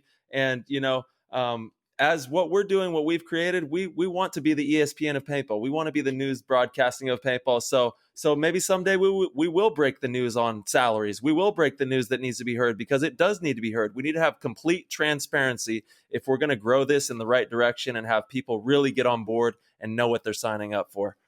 So I'm gonna put it out there. I'm not gonna be this guy. So if y'all do this, it's not me. We need to have an anonymous whistleblower come on. Tyler, we already broke salaries. We did one of our own shows. We talked about Heat salaries, Impact salaries. We did this. I know. We absolutely did this. You need to break everything. Break it down. Yeah, but really dig into the whole gambit for sure. Yeah, it goes deep. Absolutely, man. Yeah, beautiful. Dude, it's amazing what we've created, and it's still growing. It's still going. Oh, we're in the baby phase of this, but man. Yeah, that's kind of like, for me, like, I talk to RT a lot, probably the most about it. It's like, I want to be old and be able to look back and still be a part of it. Like NFL, like you can have some of these guys that been gone for a decade, but they walk in and they're still a part of the show.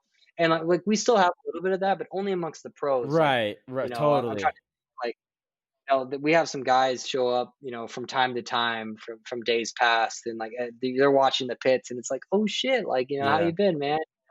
See someone like JR and stuff like that. But it's I want to be I want to take my kids around and be like, look, I used to do this, and it's bigger and it's growing. But I left the mark. Did you happen to listen to the Tom Cole podcast by chance? Yeah.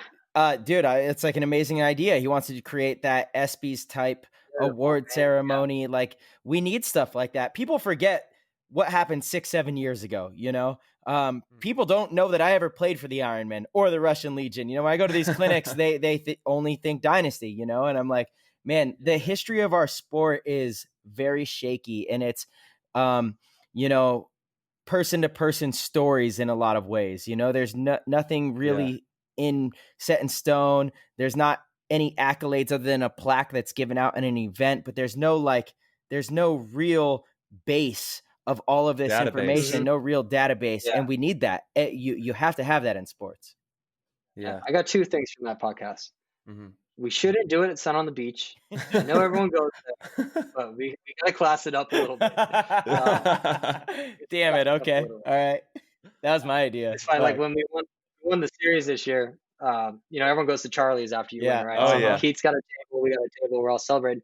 So I was like, all right. And all right, what are we going to do? We're riding high. And so all right, we'll go to Sun on the Beach. Cause I've had some debaucherous nights there. We got there too early. We're the only pro players there. And it was just we literally saved an hour, and I was like, oh dude, we gotta get me out of here. Destiny's giving awards to their girls on stage. They did some weird national anthem. Like I was just like, oh, we gotta Yeah. go. So we literally like it like took the wind out of our series championship sails so quick. I was like, no, like so. And then I hear like everyone showed up after we left, and it was like turned into like A like party. Oh awesome. Like yeah. we missed. But no, I think we can class it up a little bit more than that. Like we can All right. Yeah. have like a banquet or something. Like tell everyone like and do it like not Sunday night, but like do it Monday and like have teams like make a thing of it. It's not that hard to get Sure. a banquet hall or something. Obviously, I'm spending other people's money right now with my mouth. Yeah. So Hey, everyone else, this is fun. but Yeah. I think we can do a little bit more. Yeah. And the other one I know is like Tom was not trying to step on the toes of the other people doing the paintball Hall of Fame right now. Right. Yeah. But like to me, like we might have to. We got to step on those toes, dude. I look, yeah, 100%. We got to step on those toes. It's like, no disrespect to those people. I don't know them. They don't know me. But like, I understand a little bit of what they're doing right now about, like if you see who they put in their paintball The Hall of heritage. Fame. Yeah. But it's like they're building like the heritage and these people from the 80s that need to be recognized. But like to me, you got to put like the legends in there. Dude, they don't have Like, Bob Long. There's They no don't- Bob. Are you No kidding me? Shane. You know what I mean? LaSoya Oliver. Like Yeah. you gotta put the superheroes in there. Yeah. And then you can also put these things that like people that laid the foundation. And no disrespect, like honestly, like a lot of those people in their Hall of Fame, we wouldn't be doing what we're doing Of course. without them. Of At course. the same time, like Have to both. me, We need both. like, We need before I even knew they had that Hall of Fame, I like had this idea in the back of my head, like we should just make one. And like to me, the guys to put in it to start were Shane, LaSoya, and Oliver. And just those are just three guys that transcended the game. And like we could go on to so many other guys that build that base around, but like we should have a Hall of Fame for players, coaches, and we can have some of these industry legends and stuff in there. But in reality, like you look at the NFL Hall of Fame, like it's not a bunch of people that like wrote the rules and Yeah, totally. and owned the best like sporting goods store. It's like we need a Hall of Fame that's serious, and people can say, yeah, I'm in the paintball Hall of Fame, and that should really means something. That it's like it should be really well thought out and done. And I think we should get along that path, and like lifetime achievement awards, something like that, like you're saying for Tim, is amazing, and those things need to be done. We need to take that step, but again, like we don't need to half-ass it, and that's the thing. And once again, I'm spending other people's money with my mouth. That's okay. That's the best part. That's fun. And let's not let this be the last time we talk about this. We need to stay serious and diligent. Yeah. It's also partially some of your money. I mean, each of our teams pay money to compete in these leagues. Yeah. Correct. And like there's things like this that I feel like if they came to us and say, hey guys, we're going to raise the entry fee $400 a tournament for the pros. And at the end, we're going to do this, that, the other. Like, I feel like we could come together, as a vote, and like, that's not that much money at the grand scheme of day, like other things, but For sure. 4 times 20, we're talking, 40 grand to throw a fucking banquet at the end of the year. It's like, there's things that we can do that we can foot the bill, that it just needs to be organized and done. But yeah, I think absolutely, like we need to have those types of things to create those superheroes and those legends and give back to those people, because all those people that we're mentioning as legends, Bobby and some of these guys, it's like we owe it to them. Yes, we owe an extra $100 a player out of our pocket to give them what they deserve. But I would like to, I'm so happy that we're going to have this statue for Tim, but there's other people that we need to show, our appreciation to, just like we're talking about, of like what they've given to us.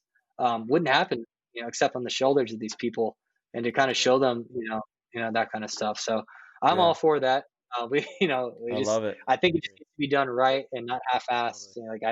We should be not giving away a $10 plaque as like, hey, you're in the Hall of Fame. Here's the same plaque that this team got for 5-man X ball fourth place. It's like we need to do the right thing by them.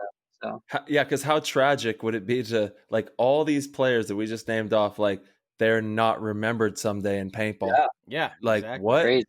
Yeah, no. And, no. And then those players could be us soon too if there's no change. You know what I mean? So it's very important for the sport. You look back in all sports, again, there's they're superheroes. Growing up, I never played baseball, but I idolized someone like Babe Ruth, like because it was just an iconic name. He was a superhero in that sport. He was someone that my dad talked about all the time. We have to have that. We absolutely have to. It's so crucial. It's a must. Yeah. It's a must. And it just, the same thing we're talking about. It's long-term thinking. It's totally. There's not going to be a giant short-term return on having a Hall of Fame, but I do think there's a long-term there. So, if I had to, maybe all the paintball companies should come together as a coalition and say, hey, we're each going to put 15 grand a year and make a board into this. And we're going to do things for these long-term goals. Hey, maybe we should produce another serial killers. And rather than selling it on Ghost Sports where you got to pay a subscription, we're going to put it on YouTube for free. Yeah. But is anyone going to make money off of this tomorrow? Well, no. And we're going to spend a lot of money to do it.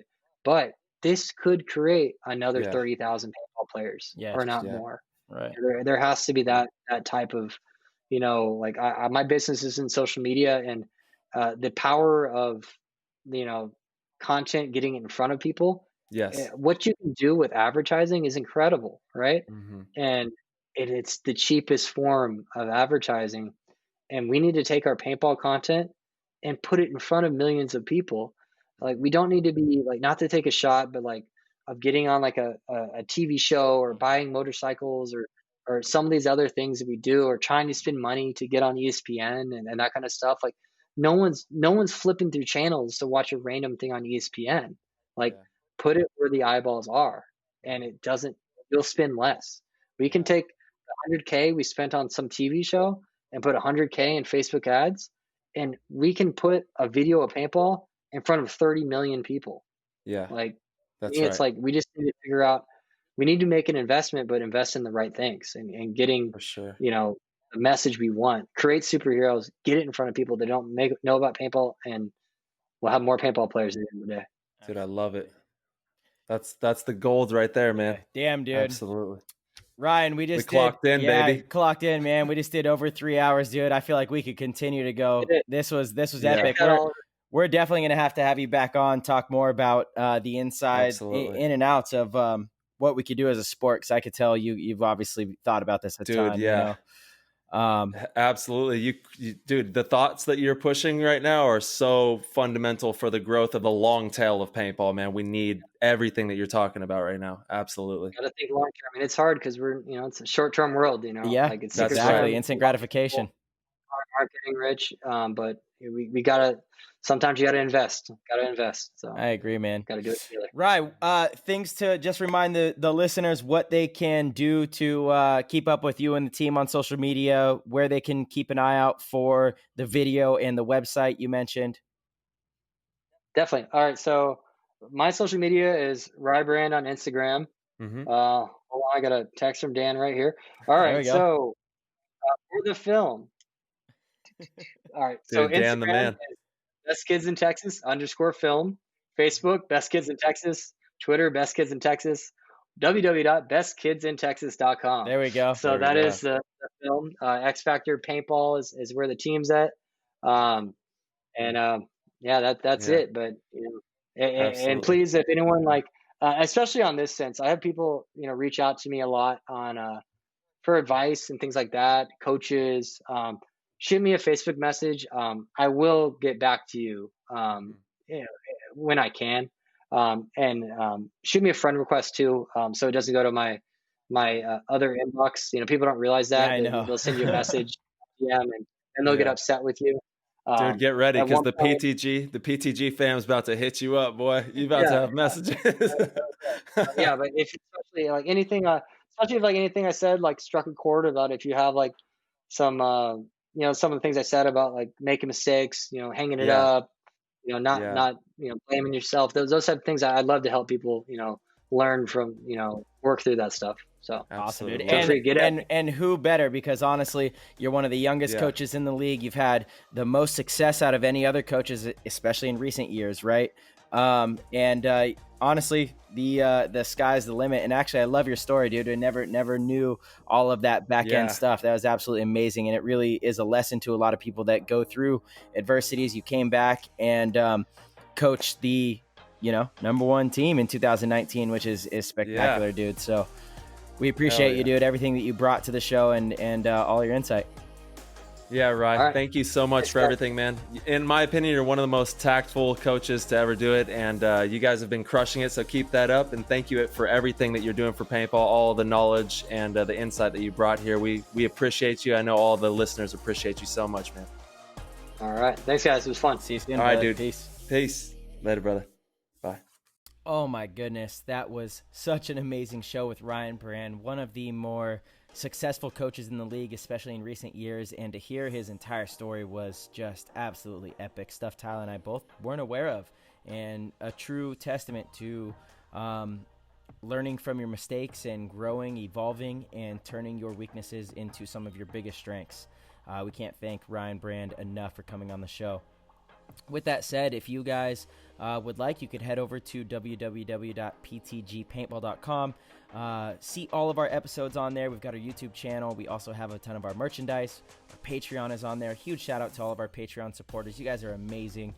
Thank you guys so much for supporting the show and what Tyler and myself are doing. I promise you guys, we're going to be doing some very cool stuff for our Patreons in the near future. Tyler and I are trying to figure out just some cool little ways that maybe we can implement a live feed, just some different cool stuff. But our website was done by Rusty Glaze. Rusty is amazing at web design. He owns a company called Constant Pursuit. So if you guys need a website, if you're trying to start your own business, you have your own personal brand that you want to promote, a personal website really makes it official, makes everything you do legit, and Rusty Glaze does an amazing job. You guys can check out ptgpaintball.com to see if you like his style. Once he hands the website over to you, it makes it really easy to use and edit on your own. But he also does website managing. So if you're a field or a store and you don't want to ever deal with anything, he offers a service where he makes sure that it's constantly uploaded, up to date, has all of your current stuff, current promos, events, things like that on there. So very simple, very easy, and fully customizable. All right, PTG fam, we appreciate you guys so much as always. Until next time, peace.